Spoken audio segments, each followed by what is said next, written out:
여러분 안녕하세요. 네, 셀렉트스타와 서울경제진흥원이 함께 준비한 행사 7월 AI 노다지에 방문해 주셔서 감사합니다. 네, 저는 셀렉트스타에서 기업 홍보와 솔루션 소개를 맡고 있는 테크라이터 황혁주고요. 이번 행사의 진행을 맡게 되었습니다. 네, 안녕하세요. 혹시 제 이름 알고 계신 분 계신가요? 다들 모르시군요.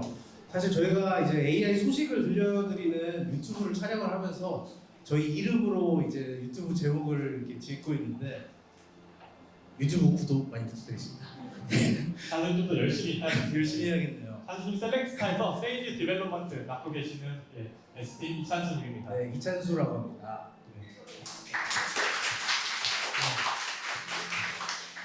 바쁜 평일 소중한 저녁 시간 저희를 함께 해주셔서 감사하고요. 빠른 진행 가보도록 하겠습니다.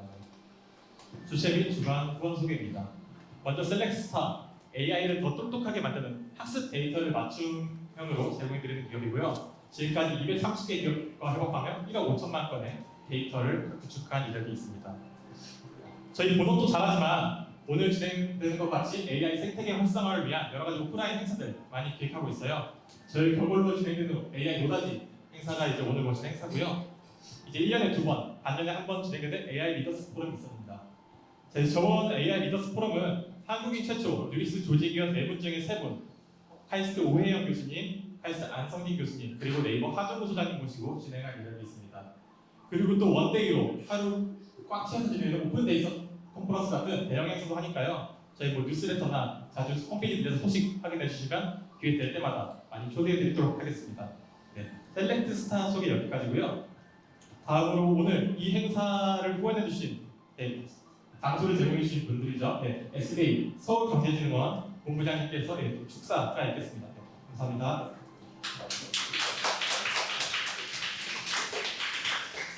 안녕하세요. 방금 소개받은 서울경제진흥원 혁신성장본부장 김종우입니다. 반갑습니다. 방금 저희 기관에 대해서 이렇게 간략하게 이제 소개를 드린다고 했는데 혹시 아시는 분들은 아마 아실 거예요. 저희는 서울시 출연기관으로 중소기업 지원 전문 기관입니다.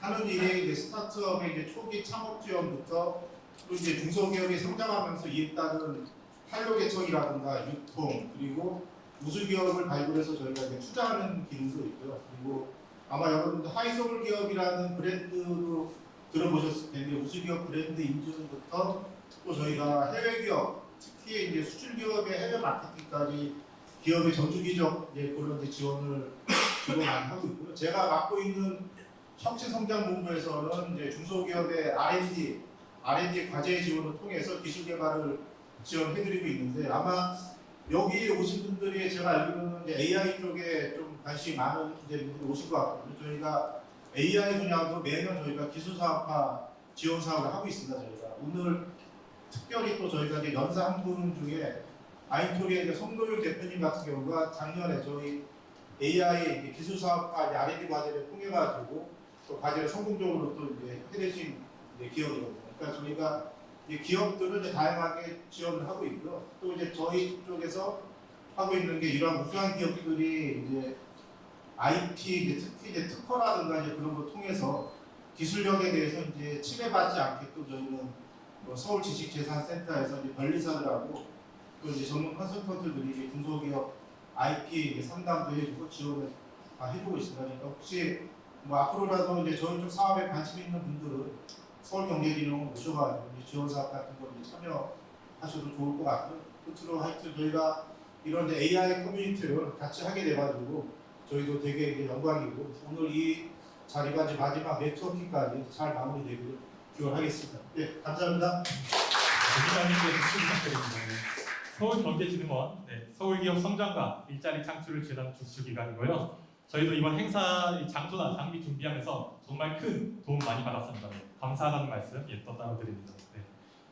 다음으로 저희 같이 함께 고생해주신 부스 운영기업 소개해드릴게요.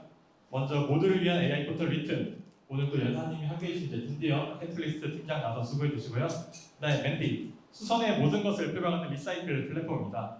수선 장인들과 수요자들을 연결하고 있습니다.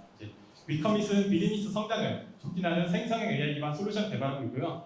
대표적으로는 지출 준빙 자동화 솔루션, 함께 운영하고 있습니다. 마인즈 앤 컴퍼니, 저희랑 비슷한 AI 솔루션 기업이죠. 비즈니스에 AI를 도입하고 싶을 때 AI 컨설팅을 비롯해서 데이터 기획, POC, MLOps 관련 솔루션을 주로 제공하는 멋진 기업입니다.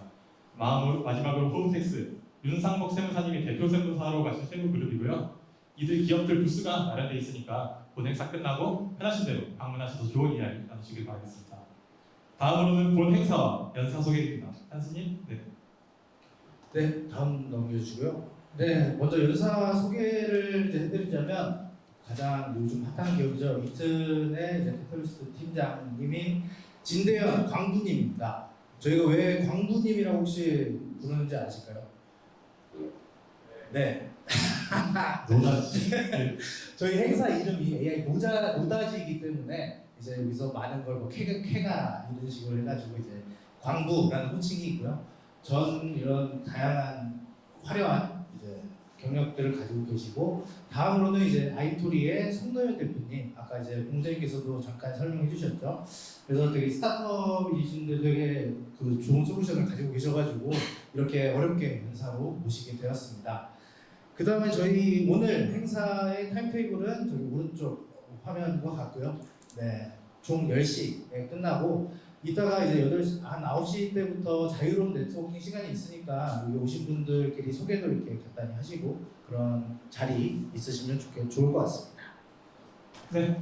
그러면 이제 연사 두 분, 아이토리 성균 대표님과 리튼 진대현 팀장님 하시기 전에 웜업 세션으로 저희 둘 간단한 이 생성형 AI 생태계에 대한 발표 간단하게 시작하겠습니다.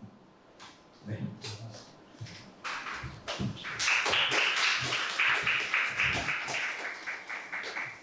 먼저 제목부터 소개드릴게요. 오늘 신청하신 분들 약 130명 정도 총 신청이 있었더라고요. 그 업종도 굉장히 다양하고 다들 이력이나 연차 등 다양한 각지가 악셀인데 이분들을 모아놓고 어떤 얘기를 같이 할까? 통일된 주제가 어떤 게 적당할까 고민했을 때 우리가 제너레이티브 밸류라고 문장을 좀 뽑아봤습니다. 왜냐면 저희가 다른 도메인에서 활동하고 있지만 그러면 이제 가치를 창출한다 이렇게 멋지게 말할 수 있잖아요. 그래서 제너레이티브 밸류를 이제 먼저 뽑아봤고, 그럼 요즘 이제 AI 기술이나 어떤 산업 생태계를 봤을 때 이 가치가 창출되는 지점이 어디냐 봤을 때 요즘 테크보다는 어떻게 보면 프로덕트 단에서 멋진 프로덕트 만들어서 이제 구축하는 게 이제 기업의 경쟁력이다 이런 생각에 이렇게 이번 발표 주제 뽑아봤습니다.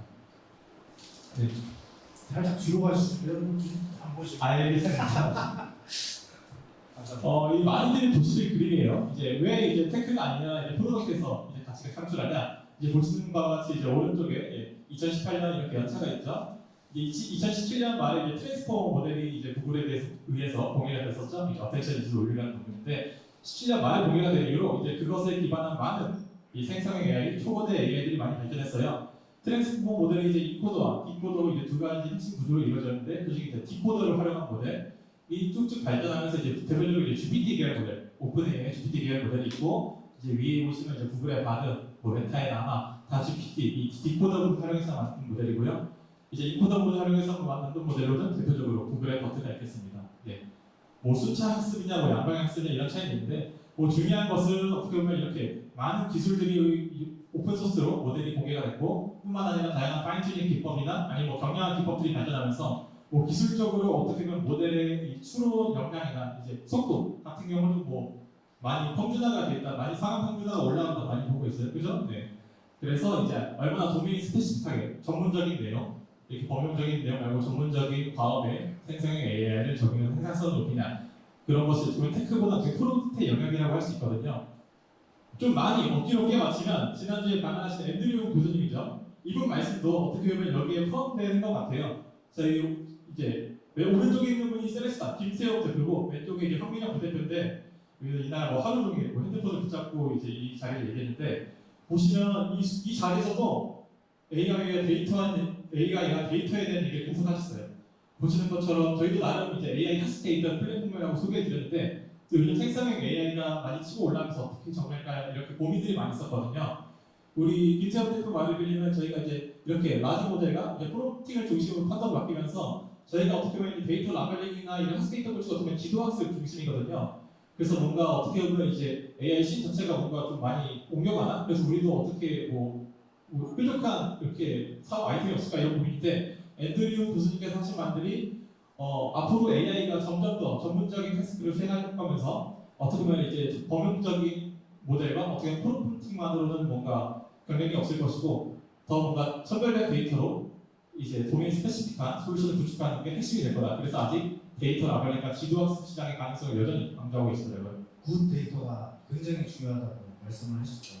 그건 뭐 4년 정도 데이터 항상 중요하다고 말씀드립니다. 예를 들어 앤드류 교수님이 저희 그 대표님한테 네. 먼저 팔로우를 보셔가지고 이 글을 올리신 다음에 노출수가 한 몇천 건 증가했다고 2만 건이라고 말씀드립니다. 2만 건이네.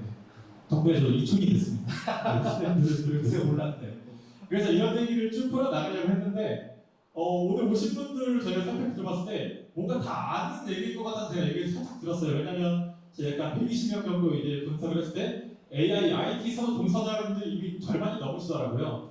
저희 원래 토크쇼 취지 자체가 이제 AI를 도입하시려는 분들, 이제 그런 기획부터 함께하는 그런 분들이 많이 모이는 모임인데 이미 전문가분들도 많이 오신 것 같다. 뿐만 아니라 이제 대기업에서 많이 오시고 공공기업도 많이 오고 이 규모가 이제 투자 라운드가 많이 진행되고 오시는 분도 있어서 이것보다는 좀 더 현업에 있는 이야기를 좀 전달해드리고 싶었어요.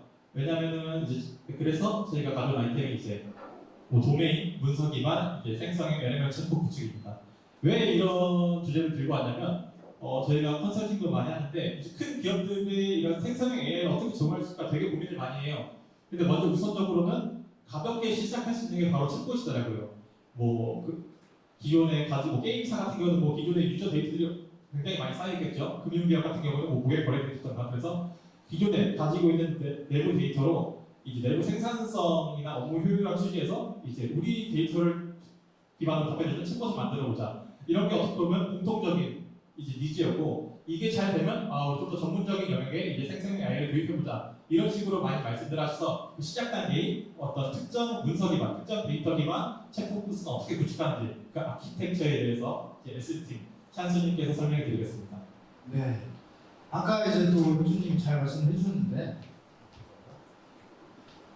네, 요즘 제가 컨설팅 같은 걸 좀 다니다 보면은 항상 이제 생성형 AI가 요즘 핫한데 우리 기업에 어떻게 좀 도입을 할 수 있을까 이런 것들에 대한 고민들이 엄청 많으시더라고요.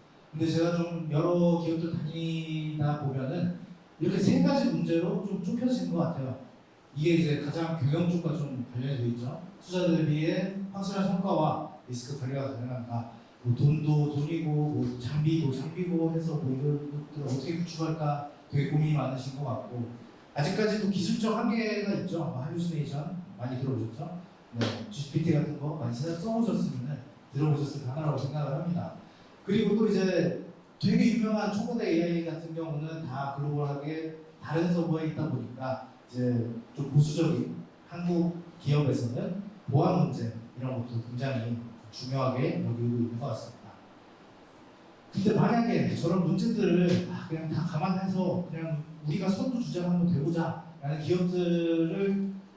기업들도 좀 있어요. 그렇게 하다 보면은 항상 첫 번째로 시도를 해보시는 게 API, 그냥 API 갖다 쓰는 거죠. 상품을 개발을 할 때, 어떤 솔루션을 개발을 할 때 이미 개발되어 있는 그 LLM 모델에서 제공을 하는 API 키를 가지고 개발을 하는 겁니다. 여기 보셨을 분들도 계셨을 것 같아요. 챗GPT, 오픈AI가 제공하는 API 키입니다. 이렇게 막 create new secret key 해가지고 자신만의 키를 생성을 한 다음에 API를 이제 연동을 할 수가 있겠죠.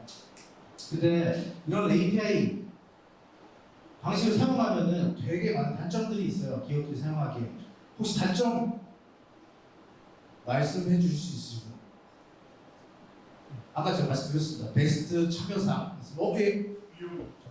비용. 맞습니다. 저분 되게 저렇게 베스트 참여상. 비용인데. 네, 뒤에 손 드신 분 말씀. 네 맞습니다. 네, 제가 준비한 정답은 아닙니다. 네, 일단 한 분 말씀을 해주셨으니까 비용적인 문제도 굉장히 크죠. 그 토큰 양에 따라서 API 콜을 할 때 굉장히 많은 비용이 들어간다. 이제 막 행성형 AI를 활용을 해서 자기만의 AI 서비스를 개발을 하려고 하는데 이미 API를 사용하는 것부터 비용이 좀 많이 들어가면은 굉장한 좀 리스크가 있겠죠. 잠깐 부연 설명드리면 이제 API라는 게 이제 그런 우리가 사용자들의 질문이나 프롬프트를 이제 했을 때 그런 생성 답변을 제공해주는 서비스를 한다고 했을 때 고유한 자체 모델을 하는 게 아니라 API라는 풀 시스템을 통해서 이 외국에 있는 그런 오픈AI GPT 서버에 전달해서 그 답변을 받아서 이제 제공하는 거거든요. 서비스 사업자는 이제 그런 과정이 이제 말하는 길이마다 이제 답변이 그게 금액으로 측정해서 답변이 많이 오갈수록 트래픽이 많을수록 이게 더 많은 비용을 지불하겠다. 그리고 또 한 가지 이제 이게 영어 기반으로 학습된 데이터들이 되게 많잖아요. 한국어로 대화를 했을 때 이 토큰 수를 내가 좀 각박하게 측정해요. 예를 들면 헬로 땡큐라고 하면은 토큰이 3개예요. 영어로 들렸을 때. 근데 안녕하세요, 감사합니다를 입력했으면 토큰이 26개가 잡히거든요.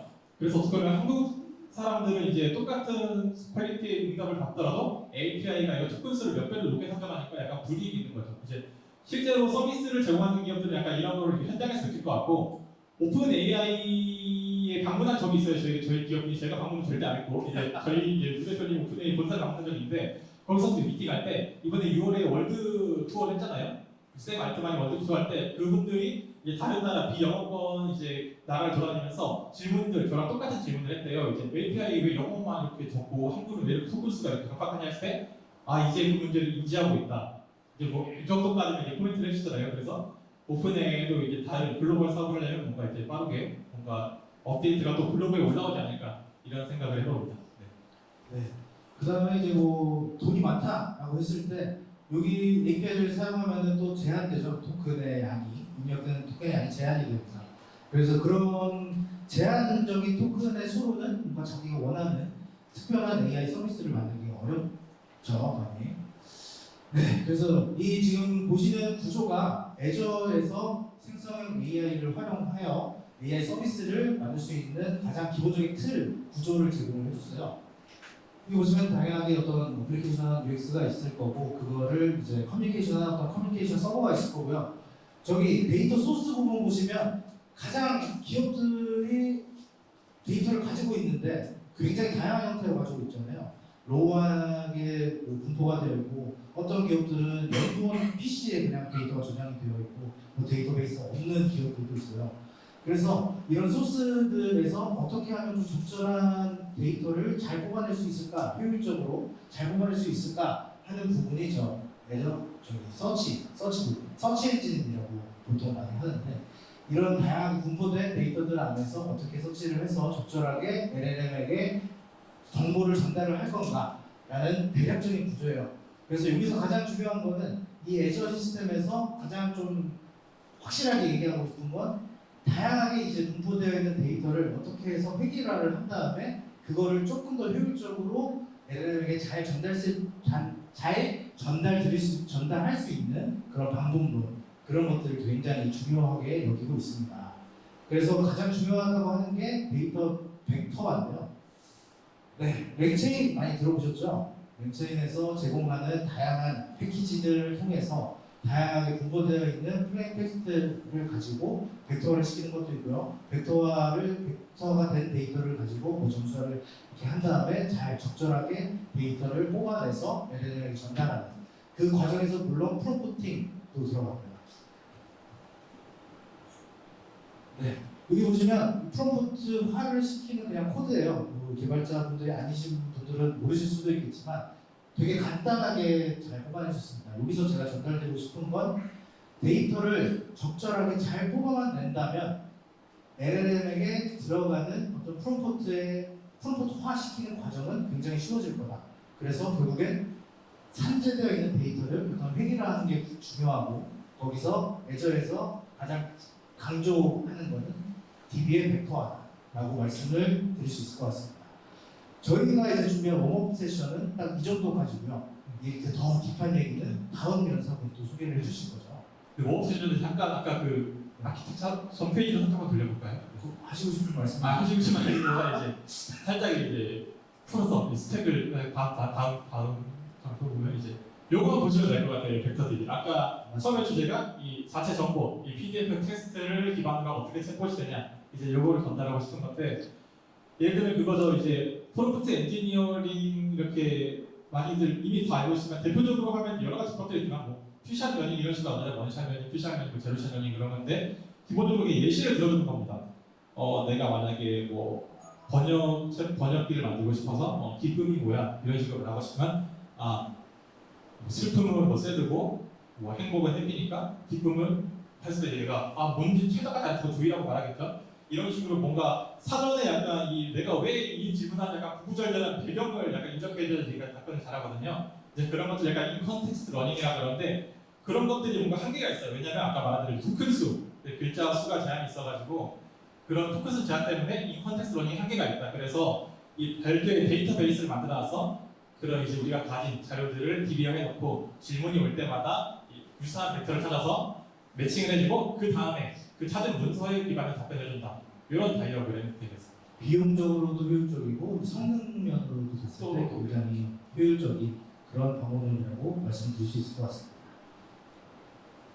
네, 그러면 다음 발표 이제 위튼의 캐탈리스트 팀장님이신 진대현 광부님의 발표가 있겠는데 그 전에 여기 이제 QR 코드를 핸드폰 다들 꺼내셔서 저희 오픈 카톡방이에요. 오픈 카톡방이 있는데 신청하셨을 때, 저희 이제 카톡방으로 신청해 주신 거 당연히 대부분이지만 뭐 다른 뭐 뉴스 기사나 뭐 다른 뉴스레터나 이렇게 오신 분도 있더라고요. 근데 여기 이 커뮤니티 자체는 AI 노다지라는 이름이고 이 AI 노다지 카톡방에 입장되어 있습니다. 네, 비밀번호는 셀렉트입니다. SELECT 셀렉트. 네, 여기서 뭐 다양한 저희 뭐 유튜브 컨텐츠들이나 아니면 다양한 기사들 뭐 이런 것도 공유가 되니까 활발하게 활동해 주시면 감사하겠습니다. 이렇게 뭐 저희가 준비한 행사들도 그쪽 카톡방에도 공유가 되니까 네, 쉽게 이렇게 다음 행사도 참여하실 수 있으십니다. 간간히 저희 이제 유튜브도 막 하고 하니까 네, 그 구독 좀 해주세요. 네, 그러면은 네. 오늘의 광부 진대영 광부님 모시고 다음 발표 들어보도록 하겠습니다. 박수로 맞아주세요. 요즘 가장 핫한 지역이죠.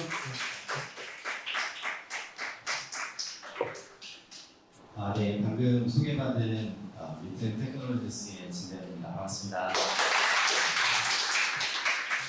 소개하기 전에 위튼이 이번에 위튼 2.0이라는 걸 새로 발표를 했었는데 그 영상 하나 먼저 잠깐 보여드리겠습니다.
먼저 위튼이 가는 길이라는 이제 좀 거대한 뭐 엄청 대단한 그런 제목을 가져오긴 했는데 뭐 대단한 길은 아니고요.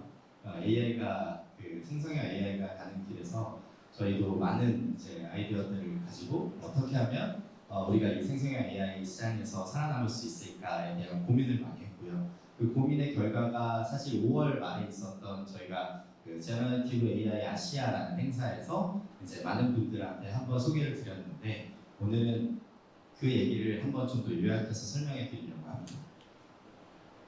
제너러티브 AI라는 것은 사실 저희에게 있어서는 또 다른 인터페이스 혁명이라고 생각을 했어요.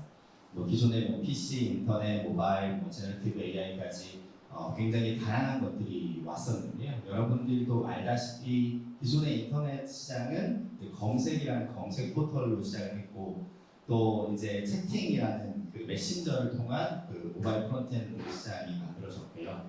그리고 지금 넥스트 포탈이라고 생각하고 있는 곳이 바로 저희는 이 채팅형 바로 인공지능 제너러티브 AI라고 생각을 했습니다. 저희가 처음 이제 GPT라는 것을 챗 GPT라는 걸 처음 봤을 때 사실 알고 계시는 것처럼 위튼도 작년만 해도 다양한 툴들을 이제 보여주는 형태였는데 챗 GPT를 보고 저희도 굉장히 한 대 맞은 것 같은 그 인터페이스의 영향을 보고 아 그래 이게 앞으로 우리가 가야 될 방향이 아닌가라고 생각해서 한국에서는 제일 잘하는 기업이 되자라는 생각으로 저희도 채팅 인터페이스로 바꾸게 되었고요. 알고 계시는 것처럼 사실 AI가 생기고 나서 많은 분들의 업무 패러다임이 변화하고 있습니다. 기존에는 그 어떤 하나의 문제를 해결하기 위해서 여기서 보이는 뭐 절망이 그렇다기라는 것처럼 어려움이 많이 있었는데 예전에는 물어볼 전문가가 있는 사람이 있고 또 없는 사람이 있잖아요. 근데 이제 AI라는 것들을 잘 활용하면 원하는 결과물들을 이제 그런 어려움 없이 빠르게 만들어낼 수 있고요. 그리고 기존의 유저들이 얘기하던 많은 사람들 중에 이 AI 컴패니언이라는 이제 AI 친구가 생겨서 더 많은 것들이 이제 다른 사람의 도움이 없이도 진짜 웬만한 친구들, 전문가들 없이도 여러분들이 좋은 도움을 만들어 갈 수 있고 그것은 저희한테는 각각의 사람이 가지고 있는 본인이 가지고 있는 최고의 역량을 끌어내는 게 바로 AI가 아닌가라고 생각을 했습니다. 뭐 그리고 또 AI의 경쟁력은 이제 뭐 최고의 아이디어, 최고의 성능, 최고의 재능 정말 다양한 것들이 있고 기존에 정말 많은 AI를 직접 만드는 파운데이션 모델을 가지고 있는 회사들이 많이 있습니다. 근데 이제 그런 파운데이션 모델의 하나를 가지고 있는 회사라면 저희가 생각했을 때는 뭔가 자회사 위주의 생태계만 만들어지지 않을까라고 생각을 했고요. 저희는 어떻게 하면은 모두가 사용하는 이 파운데이션 모델들을 하나로 통합한 좀 더 오픈된 생태계를 만들까를 더 고민했던 것 같아요. 그래서 저희가 생각했던 것들은 바로 이제 사실 넥스트 포탈입니다. 넥스트 포탈. 이 넥스트 포탈이라고 얘기한 그 제너러티브 AI 아시아 발표 때 그 위튼 발표 전에 저희 그 네이버에서 발표를 했고요. 위튼 발표 후에 카카오에서 발표를 했거든요. 그래서 많은 분들이 그 양대 이제 대기업 사이에 껴서 포탈 얘기하는 좀 건방사 그런 얘기를 얘기를 들었는데 그럼에도 불구하고 또 꿈을 꿀 수 있는 거 아니겠습니까 스타트업은? 그래서 첫 번째로 저희가 고민했던 건 이제 채팅형 플랫폼이었습니다. 채팅은 여러분들 아시다시피 UX가 정말 많은 메뉴들이 있을 때 우리가 어떤 그 하나의 내가 원하는 것들을 찾는데 굉장히 어려움을 겪고 있지만 이 채팅은 그 누구보다도 최강의 접근성을 가진다고 생각을 했고요. 알고 계신 것처럼 위트는 기본적인 일반 모드와 저희가 지금 다 쓰고 있는 여러 가지 이미 아마 그 위트를 써보신 분들은 아시겠지만 GPT 3.5, GPT 4.0 그리고 이제 바드의 그 베이스가 되는 팜2 모델도 저희 그 위트 안에서 바로 선택해서 사용하실 수 있고 또 이제 그려줘, 뭐를 그려줘라고 얘기를 하면 여러분들이 지금 타이핑하고 있는 내용들을 스테이블 디퓨전을 이용해서 바로 그림도 그릴 수 있어서 여러 개의 여러분들이 사용하고 있는 인공지능 엔진의 서비스들을 직접 찾아가지 않더라도 저희 그 솔루션 안에서 모두가 해결할 수 있는 거고요. 그리고 또 툴이라는 곳에 가면 이미 하이퍼클로버가 연동이 되어 있어서 하이퍼클로버를 통해서 한국어를 제일 잘하는 이제 AI가 붙어서 여러분들의 글쓰기나 다양한 그 인공지능을 활용한 것들이 많이 붙어 있고요. 그리고 지금 여기 있는 우리 흔히 소타라고 부르는 가장 그 넘버원 AI뿐만 아니라 앞으로도 지금 나와 있는 정말 다양한 AI들을 한 플랫폼 안에서 경험할 수 있으면 좋겠다. 그래서 여러분들한테 가장 최적화된 솔루션들로 만들어졌으면 좋겠다라고 생각하고 있습니다. 그래서 아까 말씀드렸던 것처럼 귀여운 강아지 그려줘라고 하면 스테이블 디퓨전을 통해서 그림이 그려지는데요. 물론 스테이블 디퓨전을 이용하려면 여러분 알다시피 영어로 그 좀 어려운 프롬프트를 이용해서 그림을 그려야 하고요. 또 비슷한 걸로 미드저니와 같은 다양한 AI 그림 그려주는 플랫폼들이 있죠. 근데 이제 저희 같은 경우에는 귀여운 강아지 그려줘라고 말을 해도 굉장히 엄청나진 않지만 그래도 적당히 괜찮은 강아지들이 만들어집니다. 사실은 그 이유는 귀여운 강아지 그려줘 뒤에는 굉장히 다양한 또 생성형 AI 모델들이 붙어 있어서 실제로 스테이블 디퓨전에 들어갈 때 가장 적합한 형식으로 변환돼서 들어가기 때문이고요. 또 저희가 또 검색 모드라는 게 있어서 아까 이제 벡터 DB 이런 것들을 설명해 주시고 여러 가지가 설명해 주셨는데 사실 실시간 검색은 안 되는 게 또 우리 우리 GPT 모델이지 않습니까? 그래서 할루시네이션 이슈들도 많고, 근데 이제 저희 같은 경우에는 검색 모델을 이용해서 강남의 리뷰 좋은 미용실 추천해줘라고 하면 저희가 이제 네이버나 구글에서 검색된 데이터를 다시 GPT로 잘 예쁘게 정리해서 여러분들 보여주는 검색 모드도 있고요. 그래서 최고의 AI 모델을 이제 무제한으로 무료로 사용할 수 있도록 고객한테 경험하도록 도와주고 있는 게 현재의 루트입니다. 그리고 이제 다양한 입력도 가능한데요.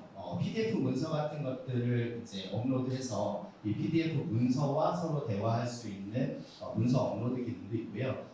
지금 아직은 제공하고 있진 않지만 내부에서 지금 준비하고 있는 또 다른 기능 중에 하나는 이제 이미지를 업로드해서 이미지 안에 있는 내용들을 바탕으로 이제 채팅을 할 수 있는 내용들도 있고요. 그리고 또 링크를 전달하면 사실 제일 유명한 게 이제 링크 할루시네이션이 있습니다. 예를 들면 GPT에다가 링크를 주고 이 내용 좀 요약해줘라고 하면 기가 막히게 요약을 하는데 알고 보면 다 거짓말인 경우가 많아요. 근데 그러면 어떻게 GPT가 그거를 요약하는 척하느냐? 그 링크 안에 있는 URL을 보고 얘가 아마 이런 내용일 것이라고 추측을 하고 갑자기 GPT가 그럴 듯이 말해주거든요. 근데 이제 저희는 사용자가 그렇게 말하면 그게 맞다라는 생각을 가지고 사용자가 링크를 요약해달라고 그러면 요약을 해줘야 된다라는 생각으로 이제 저희가 이제 링크를 넣어도 그 내용들을 요약하고 분석할 수 있도록 하는 기능들도 준비하고 있습니다. 그리고 또 추가적으로는 이제 물론 이제 그 말로 하는 게 편하기도 하지만 동시에 이 타이핑이 좀 어려우신 분들도 있잖아요. 모든 사람들이 저희 인공지능에 접근할 수 있고 더 쉽게 사용할 수 있도록 좀 더 대중적인 AI를 만들자라는 게 저희 위튼의 그 방향입니다. 그리고 다양한 기기들도 지원을 하고 있는데요. 이미 iOS, 안드로이드, 맥, PC용 버전을 지원하고 있고요. 그 외에 익스텐션이나 모바일 키보드 같은 다양한 것들도 지금 준비하고 있는 중입니다. 그래서 첫 번째는 바로 이 챗 플랫폼을 통해서 어떻게 하면 유저들과 좀 더 쉽고 편하게 우리의 이 인공지능을 모두가 쓸 수 있도록 고민할까? 그게 첫 번째 리튼의 사명이고요. 두 번째는 리튼의 스튜디오와 스토어가 있습니다. 스튜디오와 스토어는 이제 흔히 이렇게 많이 보신 분들 계실 거예요. 이 GPT 사이트에 가시면 이 플레이그라운드라는 공간이 있습니다. 이 플레이그라운드를 통해서 여러분들이 다양한 프롬프트를 테스트해 보실 수 있고 이제 옵션 값들을 주면서 여러분들이 원하는 결과들을 낼 수가 있는데 또 전문가가 아니면 좀 쓰기 어려운 공간이 있긴 해요. 플레이그라운드라는 곳은. 그래서 또 이제 요즘에는 프롬프트를 공유하고 판매하는 사이트들도 굉장히 많아졌죠.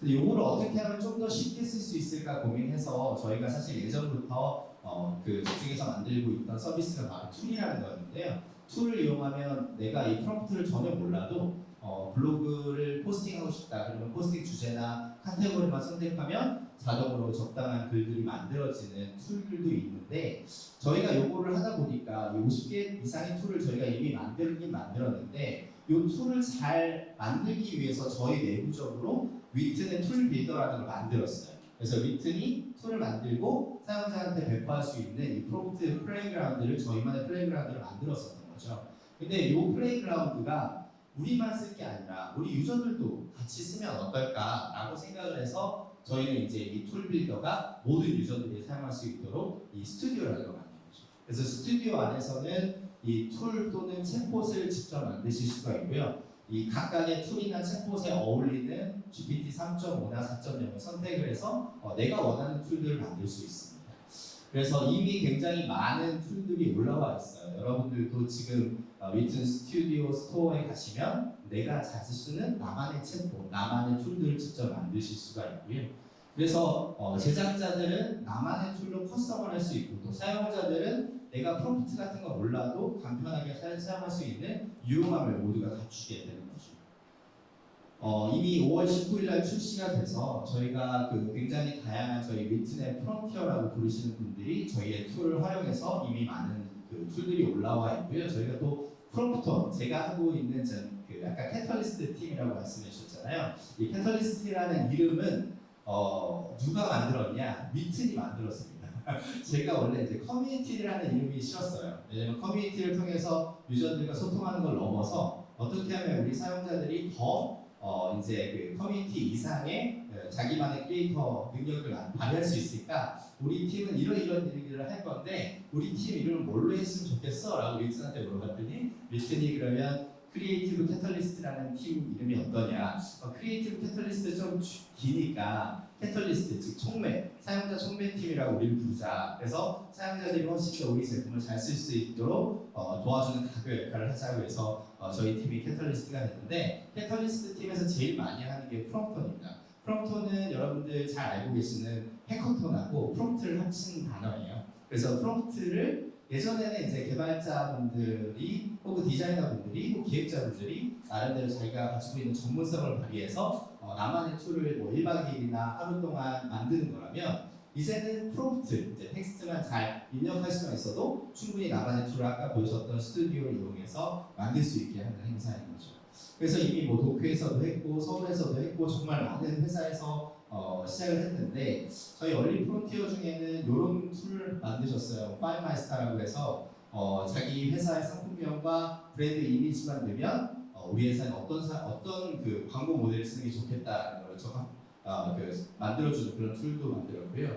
또 프롬프톤에서 이제 음식 리뷰 작성이라는 것도 나왔는데 우승했던 작품인데요. 가게 이름하고 피자하고 메뉴 이름 한 다음에 이제 그 사장님들이 리뷰에 댓글을 다는 게 되게 중요하잖아요. 그 댓글 매번 다는 것도 되게 귀찮은 일이거든요. 그래서 그 내용을 넣으면 사장님이 이제 그 손님이 남긴 리뷰에 대한 대댓글을 남길 수 있도록 만들어주는 그런 툴을 만들었고 사실 지난주 토요일 날 제주도에서 또 프롬프트를 했습니다. 그때 1등했던 작품의 제목이 뭐였냐면 여보 사도 돼 였어요. 그래서 여러분들 이제 아마 많은 남편분들이 사고 싶은데 못 사는 물건들 있잖아요. 근데 거기다가 나는 남편이고 허락받을 사람 아내고 뭘 사고 싶은지만 쓰면 이 아내한테 무조건 허락을 승인받을 수밖에 없는 진짜 달콤하고 아름답고 그러면서 정제된 멘트가 나오게 됩니다.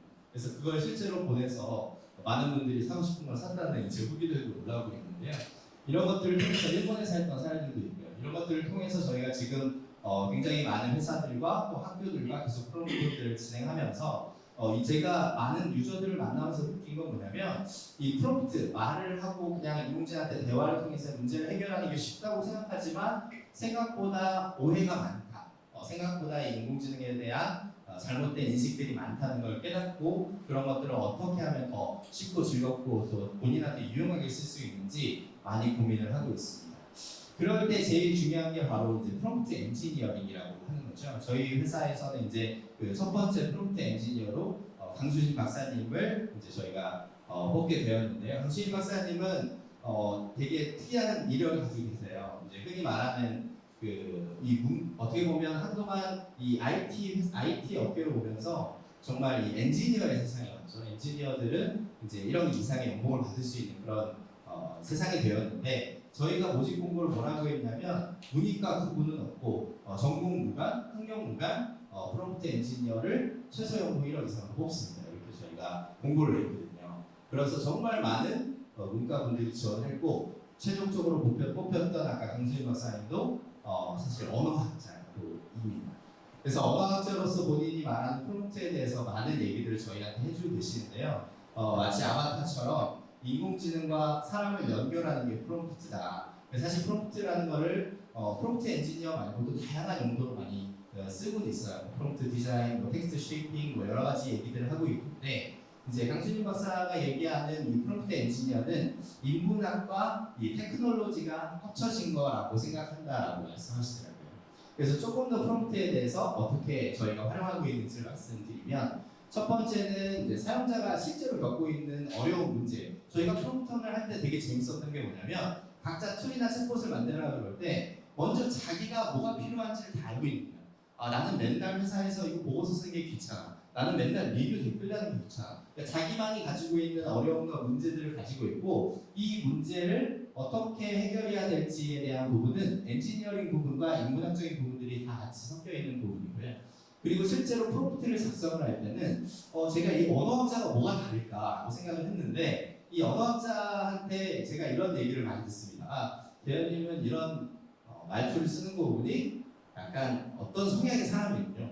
이게 저의 성향을 제가 쓰는 단어로 아는 거예요. 그러니까 저희는 무심코 쓰는 단어나 문장들을 이분은 제가 가지고 있는 경향성으로 판단을 하더라고요. 아, 이게 언어학자가 가지고 있는 흔히 말하는 약간 그 센스라고 할까요? 그런 차이점을 명확하게 알 수 있어서 아시다시피 여러분들 챗GPT한테 물어볼 때 아다르고 어다르잖아요. 조금만 다르게 물어봐도 완전히 다른 결과들이 나오는데 그거는 굉장히 인문학적인 방법이라고 말씀해 주셨고요. 마지막으로 나온 결과들이 계속 정확한 패턴으로 나와야 되다 보니까 이 엔지니어링적인 방법으로 테스트를 하고 그것들을 공유하는 방식이 프롬프트 제작 과정이라고 얘기를 했습니다.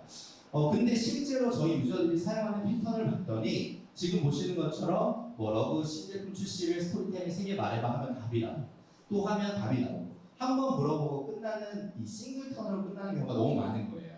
왜냐하면 일반적으로 사람들은 얘기할 때 멀티 턴을 얘기하거든요. 하나 물어보는 게 아니라 그 다음에 또 물어보고 이렇게 여러분도 아시다시피 챗GPT랑 대화할 때 왔다 갔다 대화할수록 더 좋은 결과가 나오는데 사용자 패턴을 봤더니 싱글 턴으로 끝나버리는 거예요. 그래서 뭔가 더 좋은 답을 들을 수 있는데 왜 끝내는지 모르겠지만 이걸 보고 아니 별론데 더 많은 내가 원하는 것보다 구글보다 별론데 이렇게 끝날 수도 있고 아니면 이미 이 결과에서 만족스러워서 떠날 수도 있을 거예요. 하지만 저희가 어떻게 하면 우리 유저들이 이렇게 멀티턴을 통해서도 더 많은 컨텍스트를 통해 좋은 정보를 알 수 있을까? 이제 뭐 스캐폴딩이라는 이제 밑에서부터 하나씩 계단을 쌓아 올리는 방식이라고 하는데 이게 이제 저희 프롬프트 엔지니어가 본인이 프롬프트를 만들 때 쓰는 방식이라고 했습니다. 먼저 문제에 대한 이해를 하고 아이데이션하고 분석하고 적용하고 평가한 다음에 실제로 이제 모든 사람들이 쓸 수 있도록 하는 방식을 만들어서 자기가 고민하면서 이런 것들을 집어넣는다고 하고요. 너무 어려워서 저도 그렇구나 하고 있어요. 그리고 레벨 오브 랭귀지라는 그런 어떤 그 언어학에서 나오는 다양한 그 요소들을 이용해서 실질적으로 예를 들면 누리호에 대해서 알려줘라고 물어보면 누리호에 대해서 답변이 이렇게 나오죠. GPT가 저희 리튼에 이렇게 답변을 했는데 저희는 이 리튼의 답변으로 끝나는 게 아니라 이렇게 뒤에 관련 질문이 추가로 나옵니다. 네, 그러니까 사용자한테 그냥 질문하고 끝나는 게 아니라 다음 질문 이런 것도 가능해라는 걸 보여주는 거죠.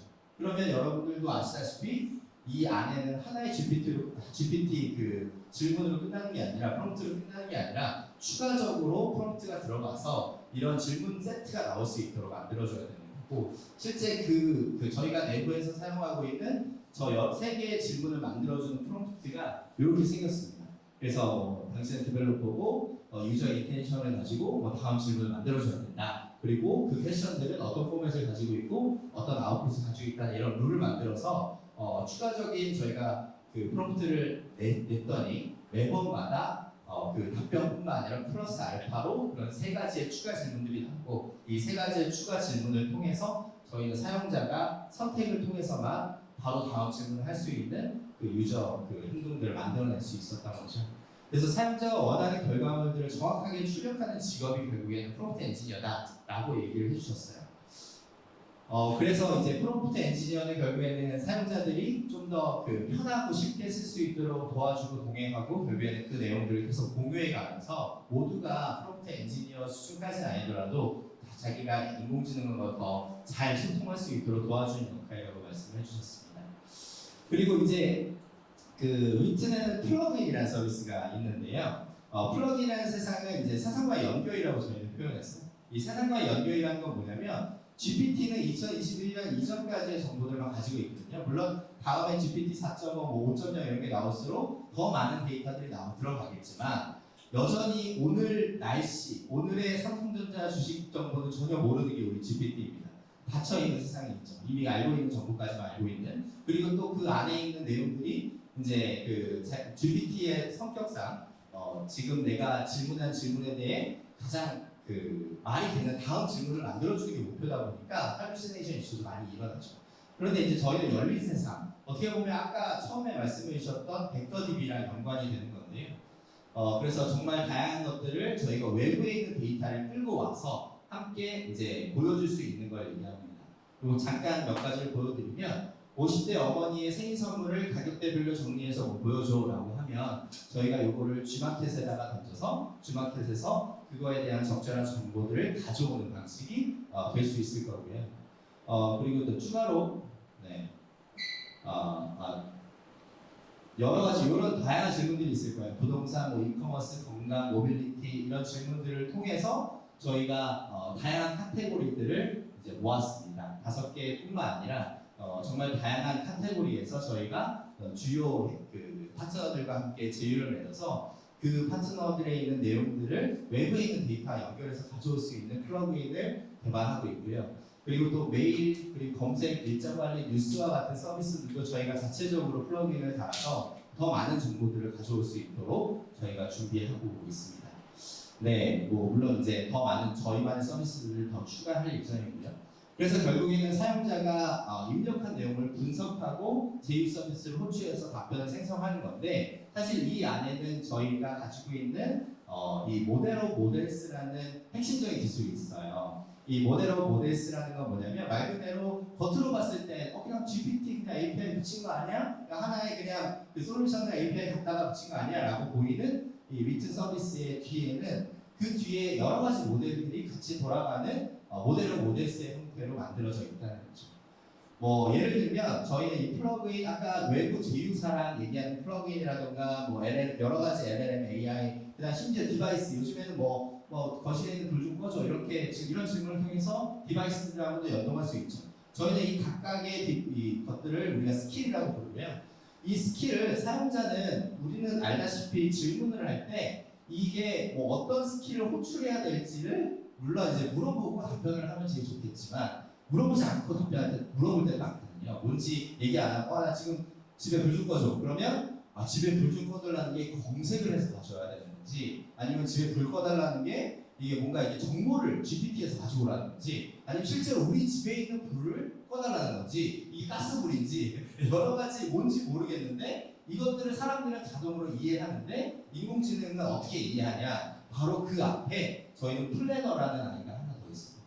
그래서 사용자가 질문하는 이 스킬이 도대체 누구한테 물어봐야지 이 답을 얻을 수 있을 건가를 앞에서 판단하는 친구가 바로 플래너고요. 그 다음에 결과가 나왔을 때 그 결과는 얼마나 안전하다는 것은 혹시나 좀 위험한 정보가 나올 수도 있고 청소년들이나 아이들한테는 좀 안 좋은 얘기가 나올 수 있고 여러 가지 정보들이 있을 텐데 그 뒤쪽에는 저희가 필터를 붙여서 얼마나 이게 윤리적인지 혹은 그 사람에게 더 적합한 내용인지를 또 필터해서 결과로 만들어주는 거죠. 그래서 저희는 스킬이 가운데 있고 이 스킬들을 사용자의 의도가 뭔지를 플래너가 판단하고 나온 결과들을 최종적으로 필터가 판단해서 사용자한테 가장 적합한 답변을 주려고 하는 게 이제 저희의 방법입니다. 뭐 예를 들어서 철수가 나 휴가 때 뭐하지? 라고 물어보면 위튼이 이제 생각을 합니다. 플래너한테 이거는 그냥 GPT한테 물어봐봤자 제대로 나올 수 있는 질문이 아니다.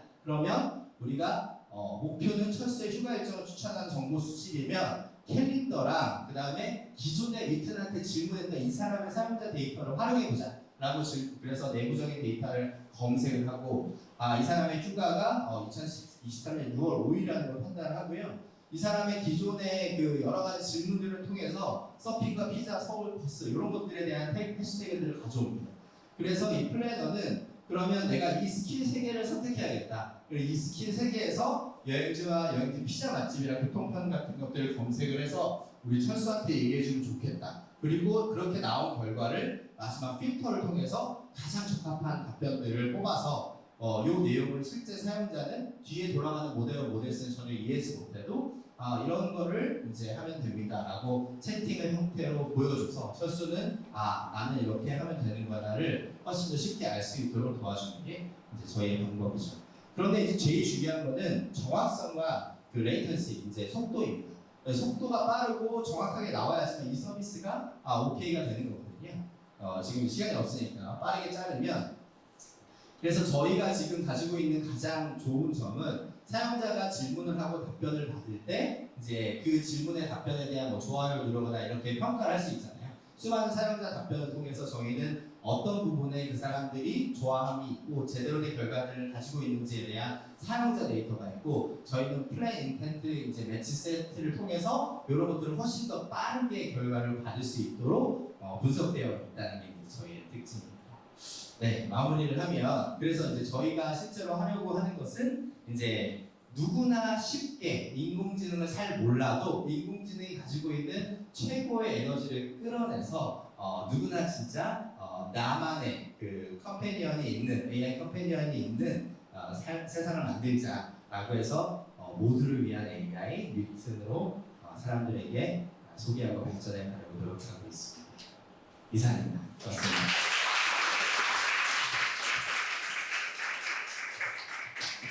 네, 좋은 강연 해주신 팀장님께 다시 한번 뜨거운 박수 부탁드리겠습니다.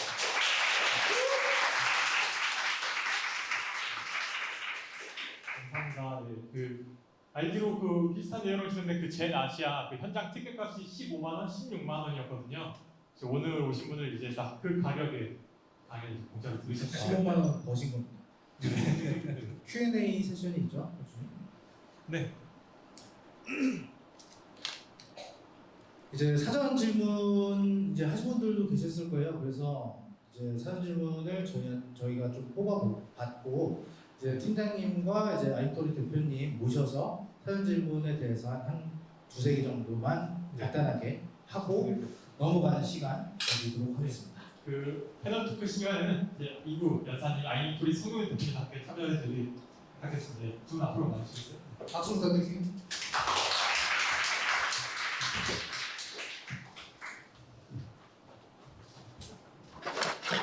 네, 그러면은 우선 사전 질문 해주신 것부터 진행을 해보도록 하겠습니다.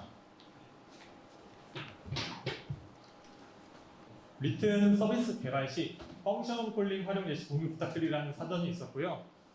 이 질문은 이제 진대현 팀장님께서 직접 이제 뽑으신 질문인데요. 이 질문 이해도를 위해서 간단하게 펑션 콜링이 뭔지 잠깐 설명하겠습니다. 오픈AI 블루그에서 이제 가져온 우리가 펑션 콜링이 뭐냐? 우리말로 이제 함수 호출인데 저희가 LMM을 입력할 때 저희가 개발자가 아니기 때문에 자연어로 이제 대화를 하게 됩니다. 저희가 뭔가 이제 구조화된 데이터를 요청하는 게 아니라 나 이거 궁금한데 알려줘 이렇게 저희가 일상 언어, 자연어로 요청을 하잖아요. 이제 그런 것들을 알아서 얘가 그 내용을 인식하고 적당한 형태의 이제 개발 함수로 이제 변환해 주는 겁니다. 그래서 그걸로 가능한 점들을 제가 빨간색 줄을 켜놨는데요. 첫 번째, 얘가 자연어를 인지하고 그 내용을 어떤 적당한 함수를 활용해서 이제 쿼리, 그 컴퓨터가 일할 수 있는 응답을 바꿨을 때 가능한 점이 첫 번째, 챗봇을 이제 외부 툴과 연계해서 다양한 일을 할 수 있다. 챗 GPT 플러그인과 같은 지점이죠. 두 번째, 자연어 convert natural language into API calls or database calling. 그러니까 이렇게 우리가 그냥 말로 해도 찰떡같이 알아듣고 데이터베이스에 이제 질문을 쏴준다. 그리고 세 번째, extract structured data from text. 그러니까 우리가 그냥 말을 해도 이거를 정형화된 데이터, 약간 제이슨이나 우리가 진짜 AI 학습에 필요한 형식으로 변환해준다. 이제 이런 것들을 가능하게 하는 게 펑션 콜링인데 이게 리튼 서비스 개발 시 펑션 콜링을 어떻게 활용하는지 그 예시를 이제 보고 부탁드렸습니다. 네. 사실 아까 설명드린 내용이 거의 대부분의 이 펑션 콜링이 어떻게 사용되고 있는지 이해하셨을 거라고 생각이 들고, 사실 거의 모든 부분에서 펑션 콜은 들어갑니다. 결국엔 뭐 여기 아까 세 가지 예시를 들었지만 결국엔 한마디로 얘기하면 사용자의 자연어를 어떻게 기존에 우리가 사용하는 그 기계어로 이제 랭귀지 언어로 바꿀 것이냐의 차이인데, 이제 가장 잘하는 것 중에 하나가 기존에는 이제 이 사람이 뭐 지난주에 다음 주에 제주도를 갈 건데 이거 2박 3일 호텔 정보를 알려줘라는 플러그인을 사용하면 예전에는 어떤 부분이 제주도인지, 어떤 부분이 이제 2박 3일 날짜를 뜻하는 건지, 어떤 부분이 이게 호텔이냐 아니면 뭐 다른 펜션이냐라는 어떤 그 장소에 대한 특정한 그 어코모데이션 어떤 종류인지 이런 것들을 매번 구분하는 게 매번 우리가 라벨링이라는 걸 통해서 여러 번 했어야 됐는데, 이 GPT로 넘어가고 나서는 그런 추가적인 학습 없어도 이 각각의 이 팩터들을 너무 잘 뽑아내는 거예요, 이 펑션 콜이. 그래서 이제 그거를 거의 대부분의 플러그인과 대부분의 이제 그 서비스 안에서 저희가 활용하고 있다. 네, 뭐 어디 하나에만 사용한다기보다는 거의 대부분을 쓰고 있다. 라고 말씀드릴 수 있을 것 같습니다. 네. 거의 펑션 콜링 대부분이다. 네, 맞습니다. 외부와 연결하는 창구다. 네. 저희가 4개, 3개를 더 좀 준비를 했었는데 시간 관계상 다른 요거는 저희도 이제 위튼이 부스를 또 이제 진행해 주셔서 네트워킹 시간에 자유롭게 또 질문 많이 해주시고 또 다른 부스 기업들도 계시니까는 네트워킹 시간에 최대한 많이 뽑아보고 수 있도록 부탁드리겠습니다. 네, 이제 자, 이걸로 네, 아이토리 대표님께서 답변을 해주실 수 있으실 것 같은데요. 고객 입장에서 스마트 팩토리 도입의 가장 큰 걸림돌은 무엇인가요? 라고 질문 주셨어요. 사실 고객 입장에서 스마트 팩토리를 도입할 때 어려운 부분들은 이제 몇 가지가 있는데요. 사실 가장 큰 거는 사실 현장에서 AI를 관리하시는 분들이 AI에 대한 이해가 없다라는 게 사실 가장 큰 걸림돌이 확인이 없습니다. 왜냐하면 사실 AI라는 것들은 결국은 제대로 활용이 되기 위해서는 사용하는 사람들도 어느 정도 이상은 이해를 하고 있어야 돼요. 사실 그 챗GPT를 보셔도 어떤 질문을 했을 때 한두 명이죠. 그러니까 결국은 이제 그럴듯해 보이는 질문들이 굉장히 많이 나오잖아요. 그런 부분에서 봤을 때 사실 제가 만약에 시험 문제를 많이 내는데 시험 문제를 낼 때 챗GPT를 굉장히 많이 활용해요. 근데 제가 만약에 아무것도 모르는 상태에서 시험 문제를 챗GPT를 낸다고 한다면은 저는 이제 완전 빵초짜리 교수가 되겠죠. 이와 비슷하게 사실 AI를 활용할 수 있는 인원이 내부에도 어느 정도는 있어야 된다. 이제 이것이 첫 번째 걸림돌이고요. 그리고 두 번째로는 이제 그것을 활용하기 위한 기본적인 데이터나 그리고 꼭 필요한 데이터들에 대한 그 내부적으로 구축이 안 되어 있는 경우들이 굉장히 많습니다. 이런 부분들 어느 정도 기초적으로 구축이 되고 그것을 수립할 수 있는 파이프라인이 맞춰지고 아까도 말씀해 주셨지만 인공지능에서는 좋은 데이터가 굉장히 중요한데 이런 좋은 데이터들을 수집할 수 있는 시스템들이 갖춰져 있지 않은 경우가 굉장히 많기 때문에 이런 경우를 어떤 식으로 할지를 처음부터 잘 고민을 하시고 사실 그래서 스마트 팩토리에서는 AI를 적용하기 전에 1차적으로 적용할 수 있는 환경인지 아니면 하기 전에 이런 부분들을 보완을 해야지 우리가 조금 더 잘할 수 있다라는 기본적인 컨설팅을 어느 정도는 보통 일반적으로 많이들 받고 시작하는 편입니다. 네, 맞습니다. 그래서 그 각각의 분야별로도 기업들이 탄생하는 이유가 그거지 않을까 싶습니다. 네, 저희가 하나 더 할까요? 네, 하나만 더 할게요. 시간 VC에서 네, VC 참가자분들 중에서 질문하신 게 투자자로서 하루가 다르게 바뀌는 생성 AI 분야에서 어떤 회사에 투자해야 될지 모르겠다. 트렌드가 예측 가능한 수준보다 훨씬 빠르게 변할 때 어떻게 적응해야 될지 고민이 많은데 의견이 있으실지 궁금합니다. 이건 뭐 팀장님께서도 한번 말씀 주시고 대표님께서도 말씀 주시면 좋겠습니다. 아, 네. 이거를 흔히 요즘에 AI 포모라고 하죠. 네, 어떤 거에 투자할지 모르겠고 심지어는 AI 회사조차 우리가 갖고 있는 길이 맞는가라는 질문을 계속 하게 됩니다. 그게 저희가 그 스트레스를 해소하는 가장 좋은 방법은 미친 듯이 일하는 거예요. 그래서 직원분들이 일을 하고 또 일을 하는데도 뭔가 그 두려움에 더 일을 많이 하게 되는데 제가 제일 재미있었던 건 이제 제가 예전에 다녔던 회사 중에 하나가 여러분 들어보셨는지 모르겠는데 체그라는 회사가 있습니다. 그 한국의 이제 그 미국의 대학생들을 위한 판다 같은 솔루션이에요. 대학생 숙제를 대신해주는. 거기는 실제로 엑스퍼트라는 사람이 답변을 해주는데 요 최근에 AI 솔루션으로 많이 바꿨다고 해요. 제가 예전에 다녔던 회사라서 어떤가 물어봤더니 회사가 카오스다. 지금 잘하고 있는지 아닌지 우리도 모르겠지만 해야 되니까 한다. 그래서 저희는 어떻게 하면 사용자들이 참여하는 솔루션을 만들까? 그래서 사용자들이 원하는 게 뭘까? 오픈형 플랫폼으로 가려고 했던 이유 중에 하나가 리튼이 선택한 방법 중에 하나가 아니었나? 그렇게 답변드릴 수 있을 것 같아요.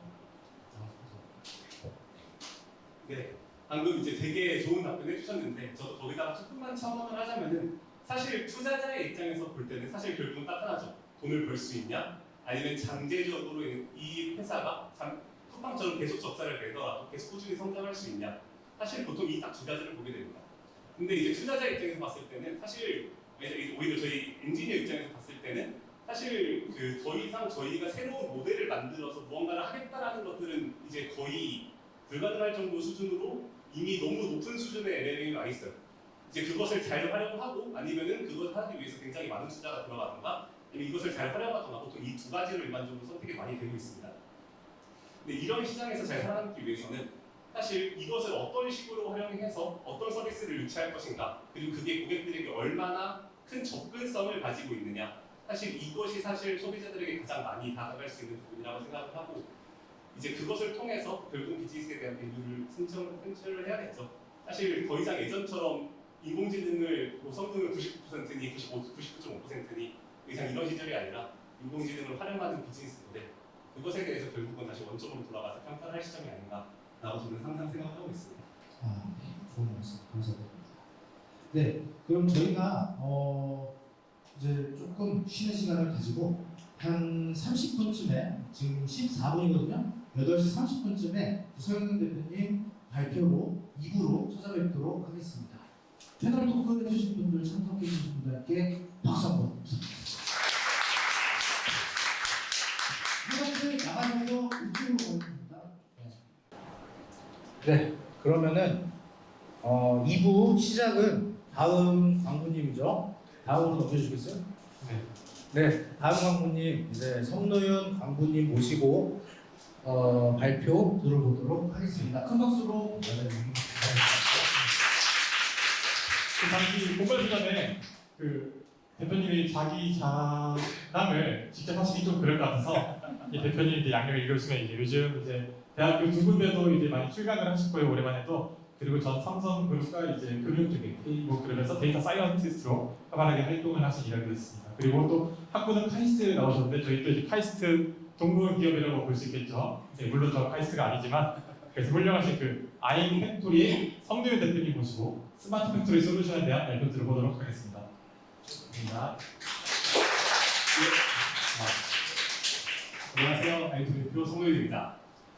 오늘 제가 발표할 내용은 스마트 공장 AI 도입 성공 실패 사례로부터 배우는 AI 도입 방안이라는 주제로 잡았는데 아무래도 저희 아이엠토리가 스마트 팩토리 관련된 사업을 하다 보니까 관련된 주제를 잡았습니다.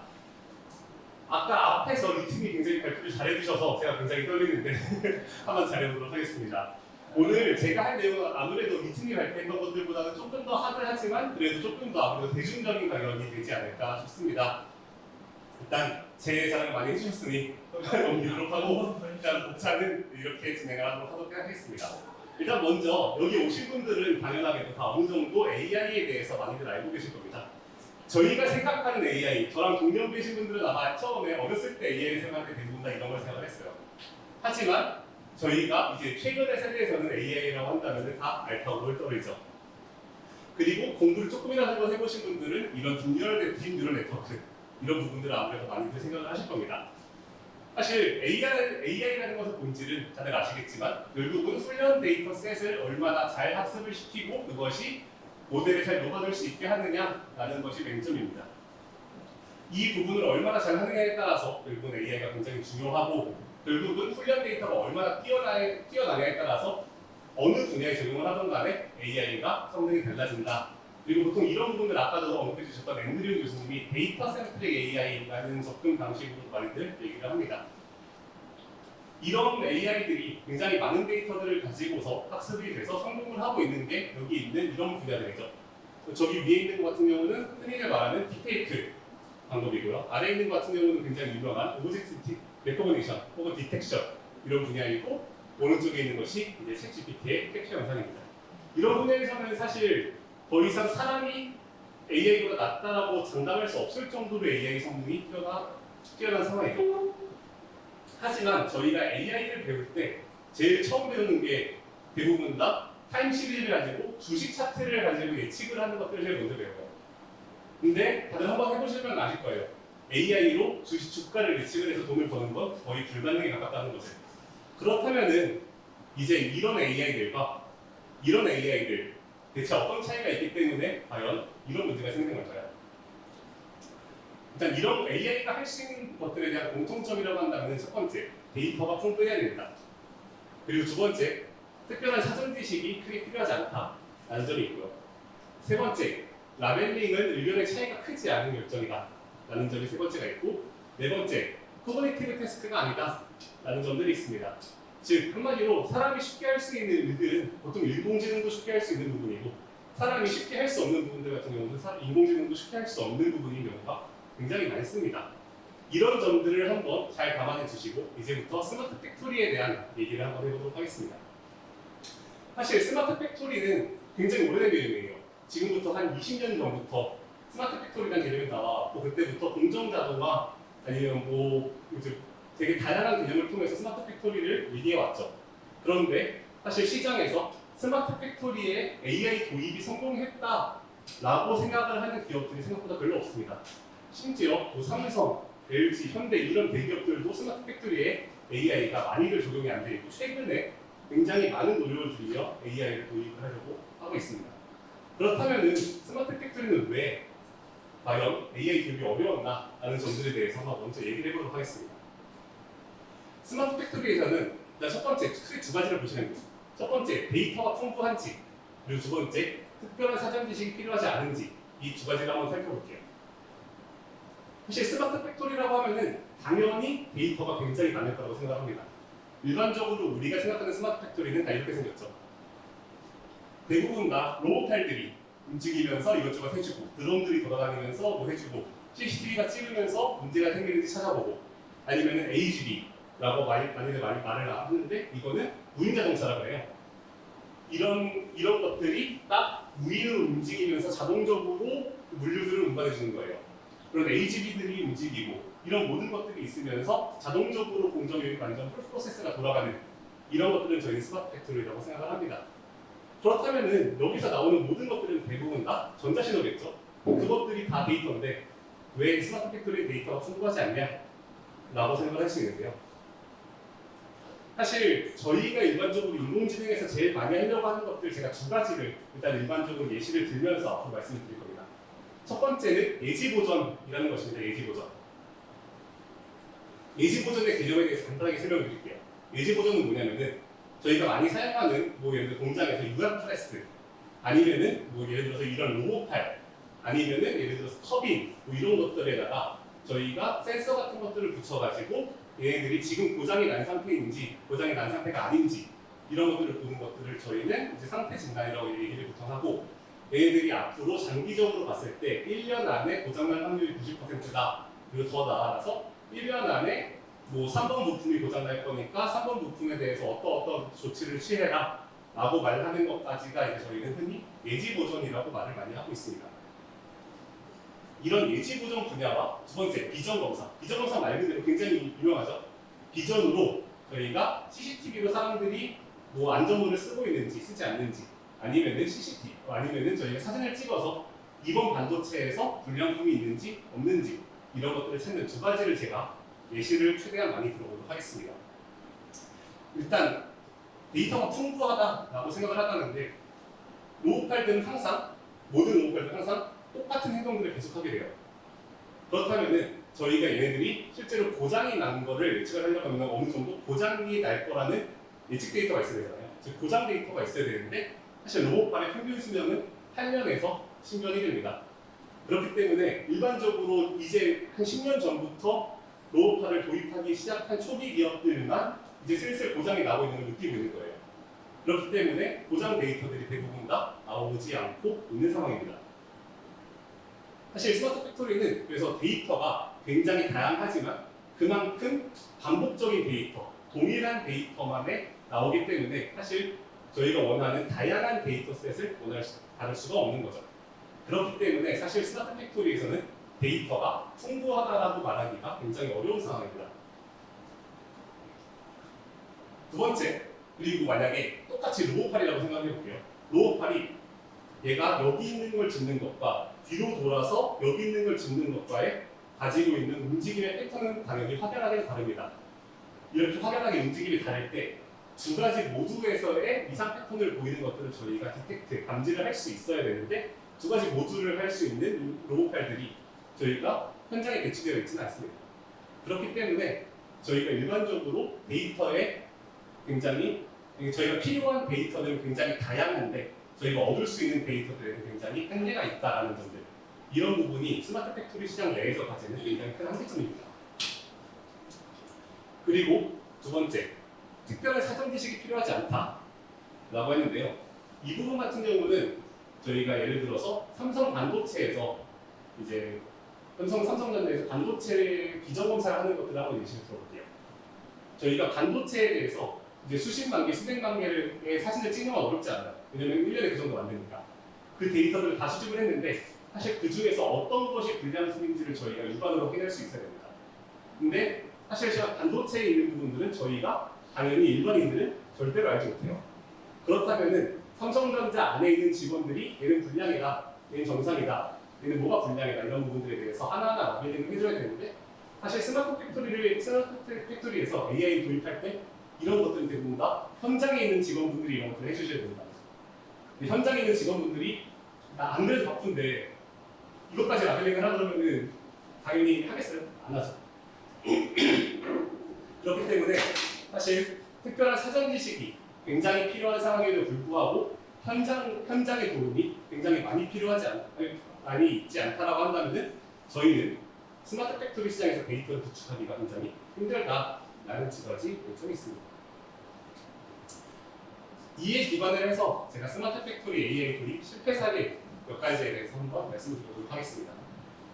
첫 번째로는 아까 말씀드린 L 대기업에서 진행했던 저희가 예지 보전 시스템인데, 사실 이거는 L 대기업은 완벽하게 모든 게 다 자동화가 된 시스템을 가지고 있었어요. 말 그대로 어떤 것들이 움직일 때 여기서 카운트가 되고 걔네들이 자동으로 옮겨지고 조립이 되고 로봇 팔들이 옮겨주고 거기다 나사를 조여주고 결국은 사람 손이 아무것도 거치지 않아도 모든 게 다 풀 프로세스가 완벽하게 자동화가 돼 있는 그런 공장이었습니다.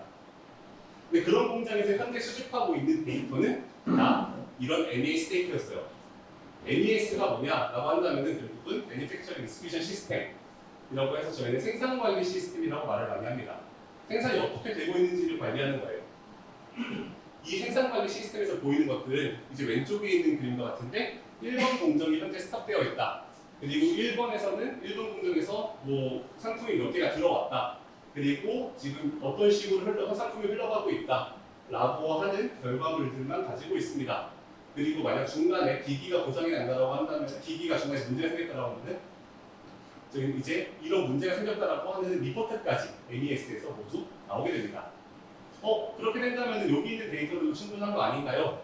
라고 일반적으로 생각을 하시게 되는데, 사실 저희가 보고 싶은 것들은 예지 보전이라는 결국은 미래의 일들이에요. 하지만 여기 나오는 것들은 이미 다 결과 데이터죠. 결과를 가지고 미래를 예측할 수 없어요. 저희는 그 원인에 대한 데이터들을 명확하게 파악을 해야죠.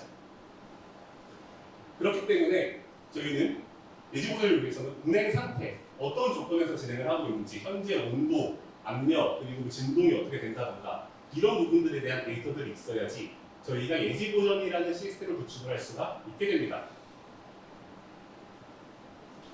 즉, 이 프로젝트는 사실 처음부터 성공할 수가 없었던 프로젝트였어요. 저희는 이제 꾸준히 말했죠. 이거는 이런 데이터로는 도저히 프로젝트를 진행할 수가 없다.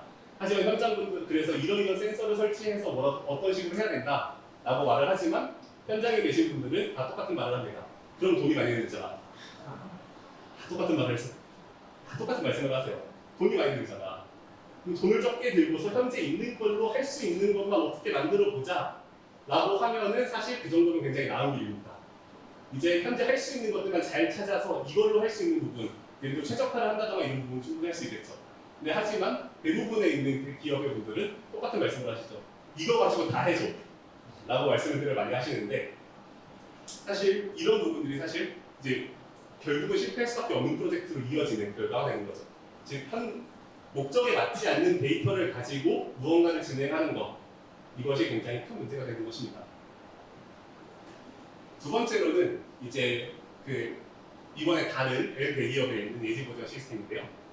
여기서는 예지 보전 시스템을 위한 파마를 수립을 하려고 했어요. 이건 어떤 거냐면은 페일리어들이 어떻게 일어났는지, 그리고 일어났을 때 어떤 것들을 우리가 조치를 취했는지, 이런 것들이 하나하나 기록이 되어 있어야 저희가 예를 들어서 어떤 데이터를 수집했을 때 이런 고장이 났고 이걸 어떻게 조치를 취했다. 그렇기 때문에 앞으로 이런 문제가 생길 때 너희들은 이렇게 해야 돼. 앞으로 이런 문제가 1년 안에 생길 거야. 라고 저희가 말해줄 수가 있게 됩니다. 그렇기 때문에 이런 FEA를 구축을 하는 것이 스마트 팩토리 시장에서는 굉장히 중요합니다. 특히 예지 보전 시스템에서는. 이 FME 시스템은 사실 1990년대부터 굉장히 많이 제조업에서는 실행이 되었어요. 하지만 많은 기업들이 사실 실패를 해요. 이 시스템을 도입하는 것에. 왜 실패를 하냐? 라고 한다면은 대부분 동일한 문제입니다. 현장에서 바빠 죽겠는데 내가 그런 것까지 써야 돼? 라는 사실 동일한 문제가 생겨요.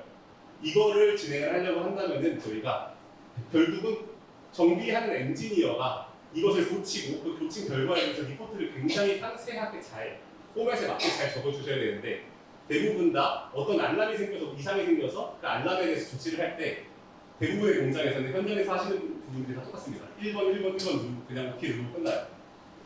이제 의미가 없는 거죠. 그러면 데이터 자체가. 사실 그래서 스마트 팩토리에서 그 인공지능을 도입하기 위해서는 현장과 데이터 사이언티스트들 그리고 이제 그 위에서 이런 시스템 도입을 원하시는 경영진들 셋이서 굉장히 자준교류와 협력이 있어야 사실 장기적인 AI를 도입을 통해서 생산성 향상과 불량률을 낮추다던가 그런 다양한 긍정적인 효과를 볼 수가 있는데 사실 이 세 가지 분야들 모두 다 바라보는 방향이 다릅니다. 현장은 나는 빨리 내일 끝나고 집 가야 돼. 아니면 나 빨리 내일 편하게 최고야. 데이터 사이언스는 빨리 데이터 모아줘. 좋은 데이터 모아줘야 돼. 경영진에서는 아니 왜 빨리 안 해. 대부분 다 똑같이 이렇게 생각을 하다 보니까 스마트 팩토리 시장에서는 사실 인공지능이 도입하기가 되게 힘든 시장 중 하나가 됩니다. 그렇다면은 이제 저희는 이런 부분들에 대해서 어떤 식으로 해결을 하고 있는지에 대해서 간단하게 설명을 드리도록 하겠습니다. 네, 첫 번째 같은 경우는 이번에도 또 다른 대기업에서 저희가 생산성 최적화 시스템을 하나 만든 적이 있습니다. 이거 같은 경우는 어떤 식으로 진행을 했냐에 대해서 설명을 드리면은 이제 CPS라고들 많이 하죠. 한마디로 말하면 디지털 트윈, 요즘엔 디지털 트윈이라는 말을 많이 쓰는데 디지털 트윈 상에서 저희가 로어 파일들이나 다양한 HB 같은 기기들을 넣고서 그 기기들 사이의 상호작용이나 아니면 로어 파일의 움직임 같은 경우를 시뮬레이션 상에서 완벽하게 최적화를 해서 이제 저희가 생산성을 높이는 프로젝트를 진행했어요. 시뮬레이션 상에서 생산성을 높이는 작업 어떻게 어렵지 않습니다. 인공지능에 대해 이해를 하고 이런 SCM에 대해서 조금만 이해를 한다면은 이제 쉽게 할 수 있는 문제였어요. 저희는 그래서 사실 20%가 넘는 생산성을 시뮬레이션 상에서 구현을 했습니다. 근데 여기서 문제가 뭘까요? 시뮬레이션에서 항상 가장 큰 문제는 당연히 실제로 어떻게 적용을 할 거냐라는 점에 대한 문제가 생깁니다. 왜냐면은 시뮬레이션에 있는 그대로를 저희가 현장에 적용을 한다 그러면은 다 부딪혀요. 문제가 생길 수밖에 없습니다. 이 현장에 어떻게 적용을 할 거냐? 라고 한다면은 이제 첫 번째 시뮬레이션에서 상에서 저희가 여기 있는 로봇 파일들 여기 있는 로봇 파일들의 움직임들이 나와 있는 이런 그 프로그래밍 되어 있는 것들을 저희는 로봇 코드라고 많이들 부릅니다. 혹은 잡파일이라고 많이 부르는데 이런 코드들을 현장에 있는 기기들에 잘 옮겨줘야 되는 게 첫 번째. 그리고 두 번째가 그런 로봇들의 움직임과 주변에 있는 AGV나 다른 기기들과의 움직임과 호환성이 맞게 그리고 그것들이 잘 서로 소통을 할 수 있게 하는 PLC 컨트롤러도 저희가 잘 조율을 해줘야 됩니다. 이제 이런 부분들에 있어서는 사실 내부에서 이미 완벽하게 구축된 시스템이 있어요. 잘 돌아가는. 그래서 그런 것들에 대해서 저희가 수정을 하려고 할 때 현장에서는 어떻게 얘기를 하냐? 그거 고쳤다가 망가지면 어떡할 거야? 가 첫 번째 얘기예요. 당연히. 그리고 두 번째는 이제 사실 그쪽에서 짠 코드 같은 경우는 저희가 알아보기 힘듭니다. 그렇기 때문에 기본적으로 그쪽에서 짠 코드를 저희에게 어느 정도를 해석을 해주고 저희가 그거를 기반으로 변형을 해줘야 돼요. 그렇다면 그쪽에서 짠 코드를 잘 설명을 해주느냐? 사실 보통 그런 것도 아니죠. 아까도 똑같은 말이겠지만 바쁜데 그런 것들까지 내가 해줘야 돼? 라는 얘기가 보통 나옵니다. 사실 이 프로젝트도 만약 그렇게 됐다라고 한다면 굉장히 성공 가능성이 낮았겠죠. 하지만 이 프로젝트에서는 이 로봇이 아세카 로봇이었는데 저희는 이제 아세카와 측이랑 계속 주기적인 미팅을 하고 이 대기업 측에 있는 실무진들이랑 거의 일주일에 두세 번에 거치는 회의를 계속 진행을 하고 그리고 저희가 안전 방안들을 계속 마련을 하고 그쪽에서 원하는 추가적인 현장에서 테스트를 하기 위한 어떤 니즈가 있는지 이런 부분이 염려가 있는지 이런 부분들을 꾸준히 새로운 기술들을 도입을 하면서 저희가 그런 부분들에 대해서 보완을 하고 그리고 저희가 최종적으로는 그런 교육 끝에 완성된 코드를 통해서 프로그램을 실행을 하였습니다. 그 결과 저희는 13%의 생산성을 높이는 프로젝트를 이제 완성을 했었고요. 이때 이 프로젝트의 결국 성공 요인이 딱 하나죠. 현장과 협력이 굉장히 잘 됐고 현장에서 적극적으로 해결해 나갔다라는 점이 사실 가장 큰 저희 성공 요인이 아니었나 싶습니다. 사실 여담으로 한 가지만 말씀드리자면은 저희랑 같이 하던 프로젝트 팀 리더가 그쪽 L 대기업의 회장 딸이어서 아마 그러나 좀 협조가 많지 않았나라는 생각이 들지만 네. 소통이 많이 편하셨을 것 네, 같습니다. 소통이 굉장히 편했죠. 다른 대기업들은 이제 그런 게 없는데 여기는 굉장히 편했습니다. 그리고 두 번째, 그리고 P 공장에서 있는 중견기업인데요. 여기 같은 경우는 저희가 이제 흔히 말하는 비전 검사를 진행한 거였어요. 이제 여기에는 어떤 유리방 같은 걸 만들어서 이제 선반에 넣는 건데 저기에 이제 표시된 부분이 망가진 거예요. 사실 일반으로 봐도 잘 안 보이죠. 어디가 분리간 건지 어디가 문제가 된 건지 잘 안 보입니다. 심지어 이거는 현미경을 찍은 거예요. 근데 저희는 저런 것들을 찾아야겠던 거죠. 그래서 기존에는 어떻게 했었냐 라고 물어보는 것부터가 저희의 문제인식의 시작이었습니다. 기존에 어떻게 했는지 그리고 기존의 방법이 왜 비효율적인지 이런 부분들을 파악을 했는데 기존 공정에서는 현미경으로 하나하나 보면서 여기가 문제가 있는지 없는지 사람이 그냥 다 눈으로 확인하는 거였어요. 그렇기 때문에 불량률을 찾는 그 정확도가 약 90% 정도에 올라갔던 거죠. 그렇기 때문에 저희는 이제 그러면 현미경을 촬영하는 과정에서 이제 너네가 그 현미경으로 보는 과정에서 한번 사진을 찍어달라. 우리가 그걸 가지고 한번 알고리즘을 만들어 주겠다. 라고 하니까 나온 결과물이 이런 사진들이었어요. 사실 아시겠지만 인공지능에서 데이터의 컨시스턴시, 데이터의 일관성이라는 것은 매우 중요합니다. 데이터가 어떻게 동일한 환경에서 촬영이 되고 테스트가 되고 이런 부분들이 사실 AI의 성능을 결정짓는 굉장히 중요한 요인 중 하나입니다. 하지만 이렇게 찍은 거는 사람이 하나하나 찍은 거기 때문에 당연히 데이터의 일관성이 있을 리가 없죠. 그렇기 때문에 이 기업에다가 저희가 말을 했죠. 지금 이 상태로 한다면 그래도 우리가 성능 95%는 맞춰줄 수 있는데 너네가 이런 시스템들을 이걸 자동으로 촬영을 하고 일관적이게 촬영을 한다면은 훨씬 더 높은 정확도로 우리가 좋은 시스템 만들어줄 수 있다 라고 말을 했더니 그쪽에서 그 사진을 찍기 위해서 조그만 협동 로봇을 하나 달더라고요. 그 후에 저희가 이제 정확도가 99.5%까지 이제 정확도가 나올 수 있게 되었고 훨씬 더 이제 유의미한 결과들을 볼 수 있게 됐던 거죠. 즉 여기서 저희가 성공 요인이라고 생각하는 것은 사실 데이터를 일반적으로 수집할 수 있게 만드는 시스템의 도입이 굉장히 중요하다라는 점입니다. 그리고 두 번째로 사실 여기서도 보시겠지만 가도 어디가 문제인지 잘 몰라요. 그리고 고객사에서 가장 만족했던 부분 중 하나는 이런 시스템들을 도입을 하였을 때 저희가 어디가 문제인지를 완벽하게 찾아줄 수 있었습니다. 그래서 픽셀로 예를 들어서 픽셀로 여기에 이런 문제가 있다라고 하는 부분들을 저희가 찾아줄 수 있었던 거죠. 그리고 사실 스마트 팩토리 시장에서 가장 중요한 요소 중 하나가 바로 여러분들 다들 아시는 MLOps입니다. 이 MLOps가 왜 중요하냐 라는 말을 하기 전에 MLOps가 뭔지를 한번 설명을 드릴게요.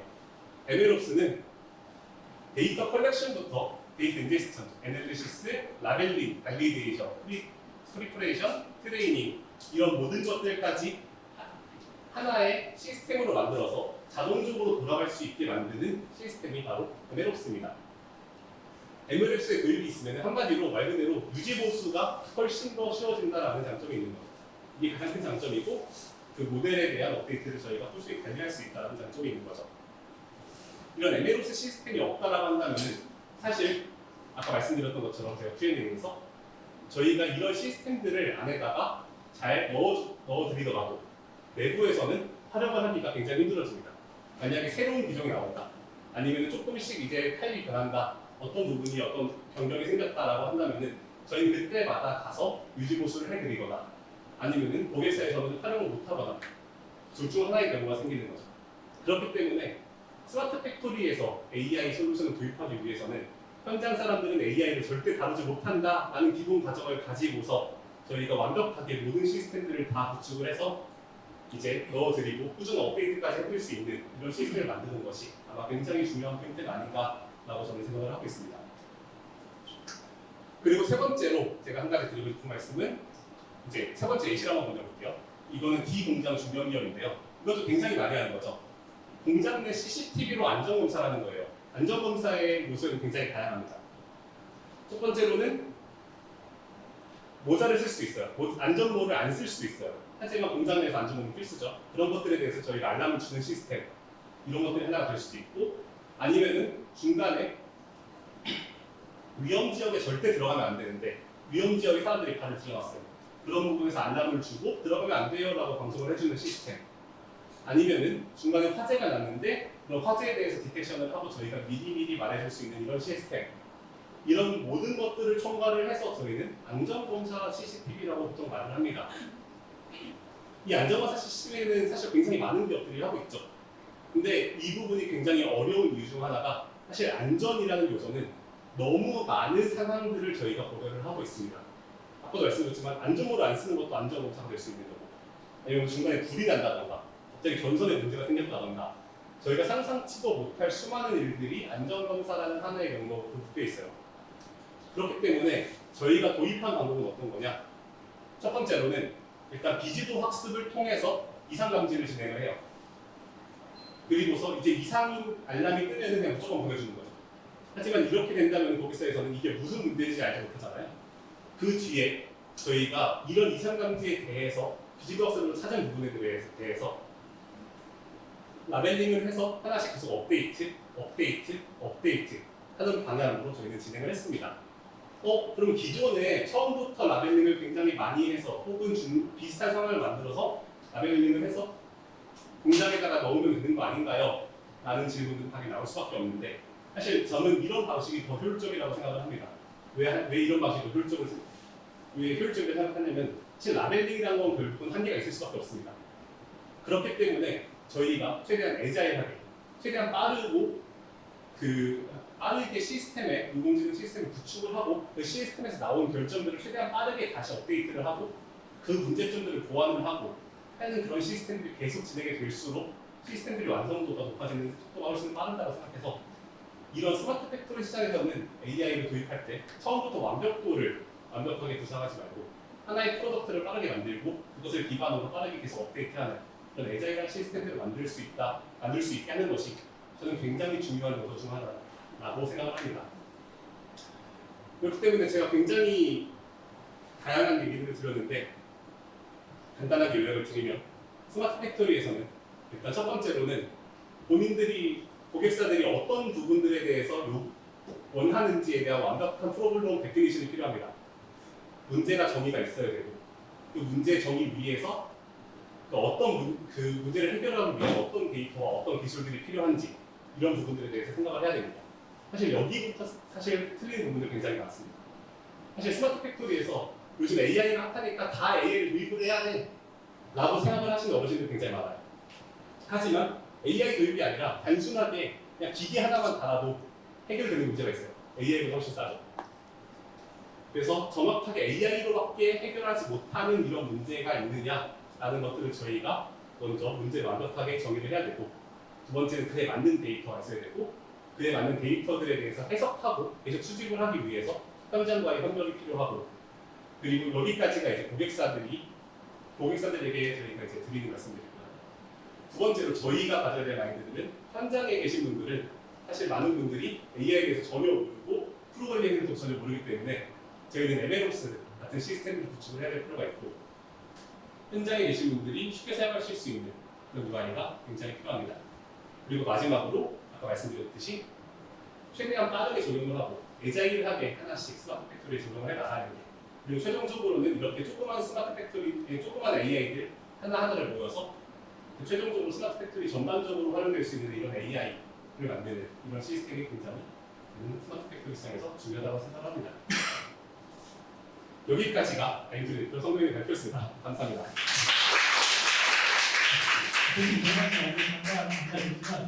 질의응답 잠깐.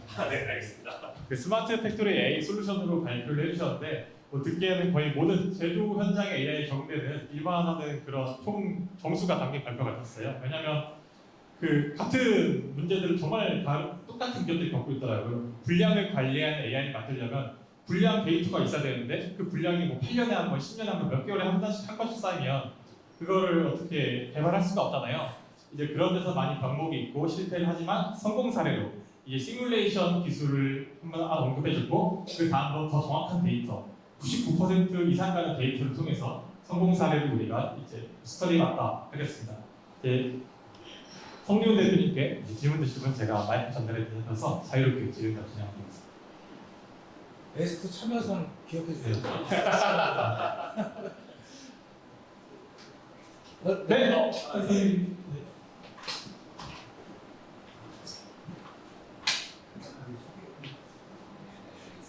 제 소개를 드리자면 저는 엘로솔루션의 맹정도사님이라고 합니다. 저는 RPA라고 하는 사무자동화 로봇을 컨설팅하고 이렇게 하고 있는 사람인데요. 요즘은 금융권의 상태로 이렇게 하고 있지만 제가 얼마 전까지는 SCM 쪽으로도 좀 컨설팅을 한 적이 있어요. 근데 이 SCM 쪽하고 컨설팅을 해보면서 느꼈던 거는 야 이거 현업을 상대하기가 참 힘들구나 이런 생각이 들었는데 지금 또 발표하시는 거 보면서도 이게 또 공감이 되는 거예요. 어떻게 뭐 현업을 상대하시기가 얼마나 힘드셨습니까? 많이 힘드셨을 텐데. 아무래도 사실 이 일을 하면서 그게 가장 힘든 것 같습니다. 아무래도 그 현장 분들은 사실 굉장히 타입이 굉장히 다양하시더라고요. 현장에서도 당연히 이제 그냥 좀 스마트하시게 보이시는 분들은 그냥 편하게 그냥 회의실에서 앉아만 계시는 분들도 있고, 어떤 분들은 나는 술 한잔 안 하면은 얘기 못한다 이러시는 분들도 좀 많이 계시더라고요. 사람들이랑 그냥 잘 어려운 것 같습니다. 그래서 저희들은 정말 현업을 믿지 마라 뭐 이런 생각이 드는데 근데 이제 가끔 가다가 이제 현업 중에서도 뭔가 되게 여유가 있는 현업들이 있는 것 같아요. 근데 한 명 정도 있어요. 그래서 그 한 명을 어떻게 설득을 해야 되냐, 이 첫 번째 트릭을 어떻게 잡느냐에 따라서 앞으로의 프로젝트가 뭔가 신기술을 도입하는 건데 앞으로의 프로젝트의 성과가 달라지는 것 같습니다. 공감을 하시나요? 네, 굉장히 공감합니다. 굉장히 좋은 말씀 해주셨는데 저도 그 부분에 굉장히 공감을 하고, 이거는 완전 개인적인 생각이지만 사실 현장 분들이랑 얘기가 많이 안 통할 때는 사실 오히려 저는 경영진들을 조금 더 많이 설득을 하게 되더라고요. 이런 것들에 대한 필요성, 현장에 대한 필요성이라고 한다면 사실 경영진들이 어느 순간부터는 그런 부분에서 강조를 하다 보면은 다음 연도에 KPI에 그런 부분을 넣는 경우들도 가끔도 있으시더라고요. 네. ROI 주면서 따지시죠. 왜냐면 제가 어디 한 제조업체 같은 데다가 SCM이었어요. SCM이고 제조업체인데 공장에 가니까 윈도우 프로그램을 거의 93년 정도 그게 기본 베이스더라고요. 네. 대단하시다. 네. 이렇게 많이 느꼈어요. 감사합니다. 좋은 질문 감사합니다. 저희 7월 유관이 첫 번째 상품 증정입니다. 네, 많이 보여주시면 돼요. 참여상 박수. 사실 다음 질문 같이. 네. 다음 질문 한두 개만 더 받아보겠습니다. 저 뒤에 분도 계신데. 저는 이제 스토리 펀치라는 소셜 웹툰 드라마 같은 프로덕션 제작하는 회사입니다. 그 회사에서 CTO의 박태희입니다. 조금 민감한 질문일 수도 있긴 한데 사실 제가 발표를 들으면서 지금 궁금했던 게 저런 기술 스마트 팩토리를 하려면 단가가 얼마나 필요할까? 이제 어느 정도 규모가 되는 회사나 저걸 접목할 수 있을까? 이게 궁금합니다. 사실 굉장히 좋은 질문인데요. 스마트 팩토리에서 이제 저희가 주로 하고 있는 저희는 이제 로봇팔 쪽으로 많이 타겟을 하고 있는데, 사실 로봇팔이라는 걸 가지는 공장 자체가 애초에 상위 30% 이내 정도만 일반적으로 로봇팔들을 가지고 있습니다. 결국은 기본적으로 저희가 만약에 로봇팔만을 타겟팅을 한다고 한다면 저희가 타겟팅을 할 수 있는 비즈니스 규모가 굉장히 작아질 수밖에 없는 그런 시장이겠죠. 하지만 사실 오히려 여기 있는 비전검사 같은 경우는 이제 사실 많이들 하지만 이런 부분 같은 경우는 오히려 기술력과 데이터의 문제지 도입 비용 자체는 사실 그렇게 크지는 않습니다. 하지만 저희가 가지고 있는 로봇팔의 예지보전 시스템 같은 경우는 아무래도 굉장히 비용이 많이 드는 편인데, 특히 예지보전 같은 경우는 일반적으로는 그 진동 센서라는 것들을 굉장히 많이 사용을 하는데요.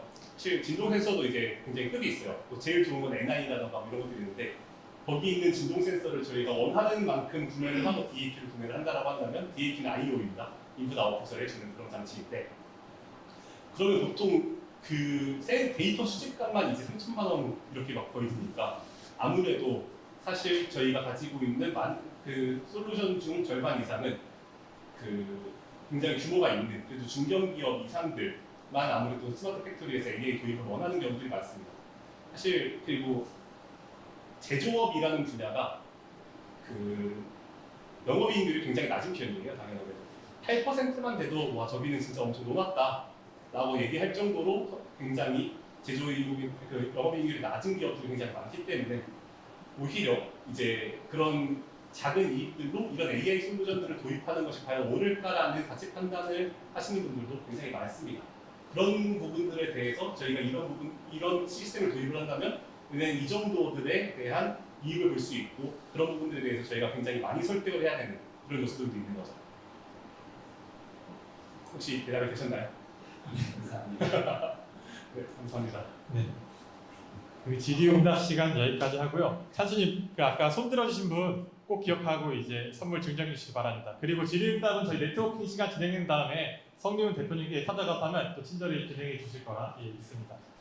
저희 다음으로 이제 부스 기업 소개 시작하겠습니다. 네. 네, 나오셔서 이제 회사 소개 간단하게 해주시고 자유롭게 PT 진행해 주시면 되겠습니다. 짧게 부탁드리겠습니다. 그렇게 짧게 안 나와도 된다고 생각합니다. 네. 다음으로 소개해 주시죠. 네, 안녕하세요. 세무그룹 SH 이제 홈택스 대표 세무사 윤상봉이고요. 저희는 이제 세무회계 사무실에서 직접적으로 이제 AI 소프트웨어를 이제 업무에 아직 활용하지는 못하고 있지만 저 개인적으로 AI 기술에 관심이 많아서 이렇게 참여하게 됐고요.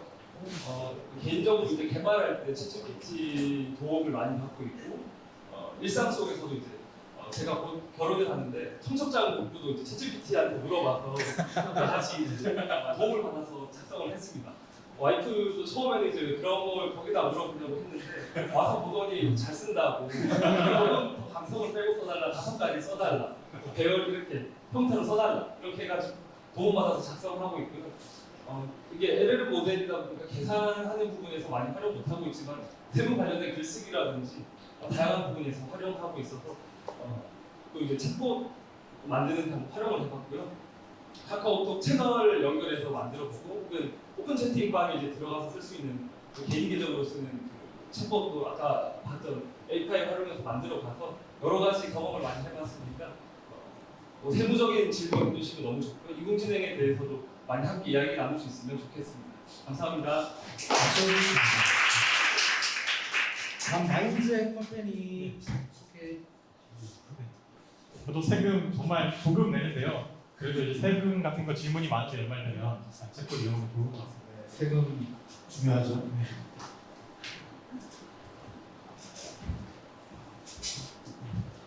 네, 반갑습니다. 소개받은 마인드 컴퍼니 신정호 반갑습니다. 저희는 그 창업발전 5년 반 정도 됐고요. 저희는 주로 그 금융권 포함해서 대기업하고 공공기관 프로젝트를 많이 하고 있고 국내에서 지금 저희 2년 반 동안 한 120개 정도의 선정화 프로젝트를 수행한 경험이 있습니다. 저희는 이제 아까 그 공공기관 프로젝트를 실제로 사람을 상대하고 특히 현업을 선택한 상당히 중요하다고 말씀하셨는데 정말 공감하고 있고요. 그래서 이제 창업하신 그 두 분의 문과 출신의 컨설턴트 두 분께서 이제 창업을 하셔서 초기 한계에는 이제 컨설팅 사업 위주로 진행했고요. 컨설팅은 이제 AI를 적용을 어느 부분에 어떻게 하는 게 좋은 건지 그거를 좀 했었고 지금은 이제 나머지 3년 반 동안은 AI 사업을 진짜 많이 진행하고 있습니다. 그래서 오늘 너무 많은 것도 반갑고 저희가 주로 하는 주력 분야는 다양한 업종을 이해를 하고 고객이 원하시는 그 AI 모델을 구축해서 일을 하고 있고요. 자체 개발한 좀 전에도 소개됐던 것 같은데 저희는 자체 개발한 MLOS를 포함해서 오늘 이제 부스에 지금 그 준비가 되어 있는 그 GPT 기반의 의미 기반 검색 솔루션, 딥서핑이라는 그 제품을 포함해서 AI 커넥이라는 그 경쟁대 플랫폼 등등 상당히 많은 그 다양한 비즈니스를 하고 있습니다. 그래서 오늘 반갑고 여기 계신 그 분들과 기회가 된다 그러면 경쟁력이 있을 수 있겠지만 사실 협력해서 함께 있는 부분이 분명히 있다고 생각하고요. 저희는 다른 것보다도 비즈니스에 대한 이해, 도매에 대한 이해가 다른 사람보다 굉장히 깊이 있게 하려고 노력을 하기 때문에 물론 이제 어떤 그 다양한 AI나 사업 기회에 협력할 수 있으면 좋을 것 같습니다. 감사합니다.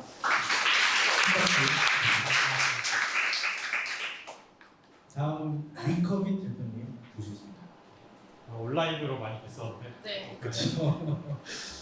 제가 AI 사업방에서도 패널을 같이 활동을 하고 있어서 오프라인에서 찾아뵙게 돼서 너무 반갑고요. 저희는 AI의 챔피언을 꿈꾸는 위커밋의 강수진이라고 합니다. 저희는 저희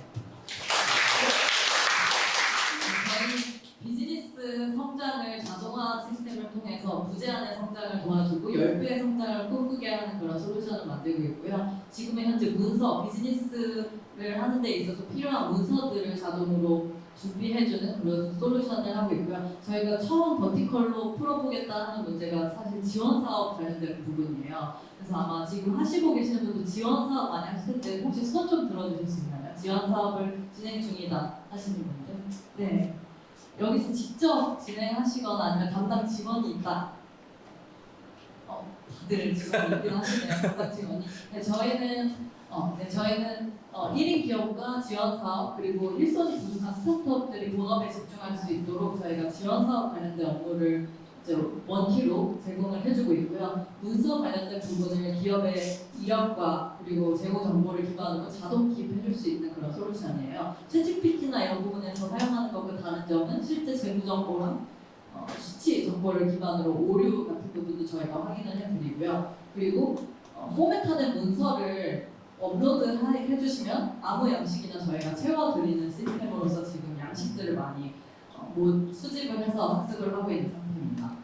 그래서 지원 사업 관련해서 자동화를 풀어주고 문서에 대한 어려움을 그런 없애주는 솔루션을 만들고 있다고 보시면 될 것 같고요. 네트워킹 시간에도 많이 와주시면은 제가 지원 사업 관련된 고민 많이 풀어드리도록 하겠습니다. 감사합니다. 네, 다음은 맨디 대표님 모시겠습니다. 안녕하세요. 왼기의 정희준이라고 하고요. 저희 누구나가 그 애정이 있는 제품, 애착이 있는 제품을 가지고 있는데 그런 제품이 이제 고장 났을 때 이제 파손이 되면 문제가 생겼을 때 참 가슴 아프거든요. 그런 문제를 해결하는 이제 수리 수선 서비스입니다. 그래서 현재로서는 의류, 신발, 가방 수리 수선 서비스를 진행하고 있고 저희는 의류는 좀 하고 있지만 좀 특수 수선 서비스로 많이 진행하고 있어요.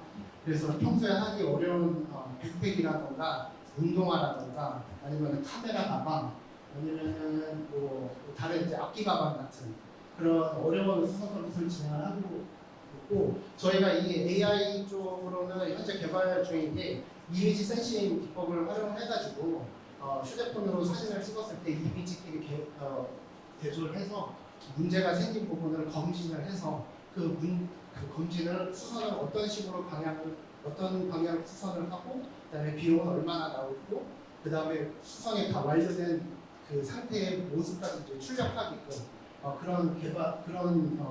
그 프로그램을 개발하고자 하고 있습니다.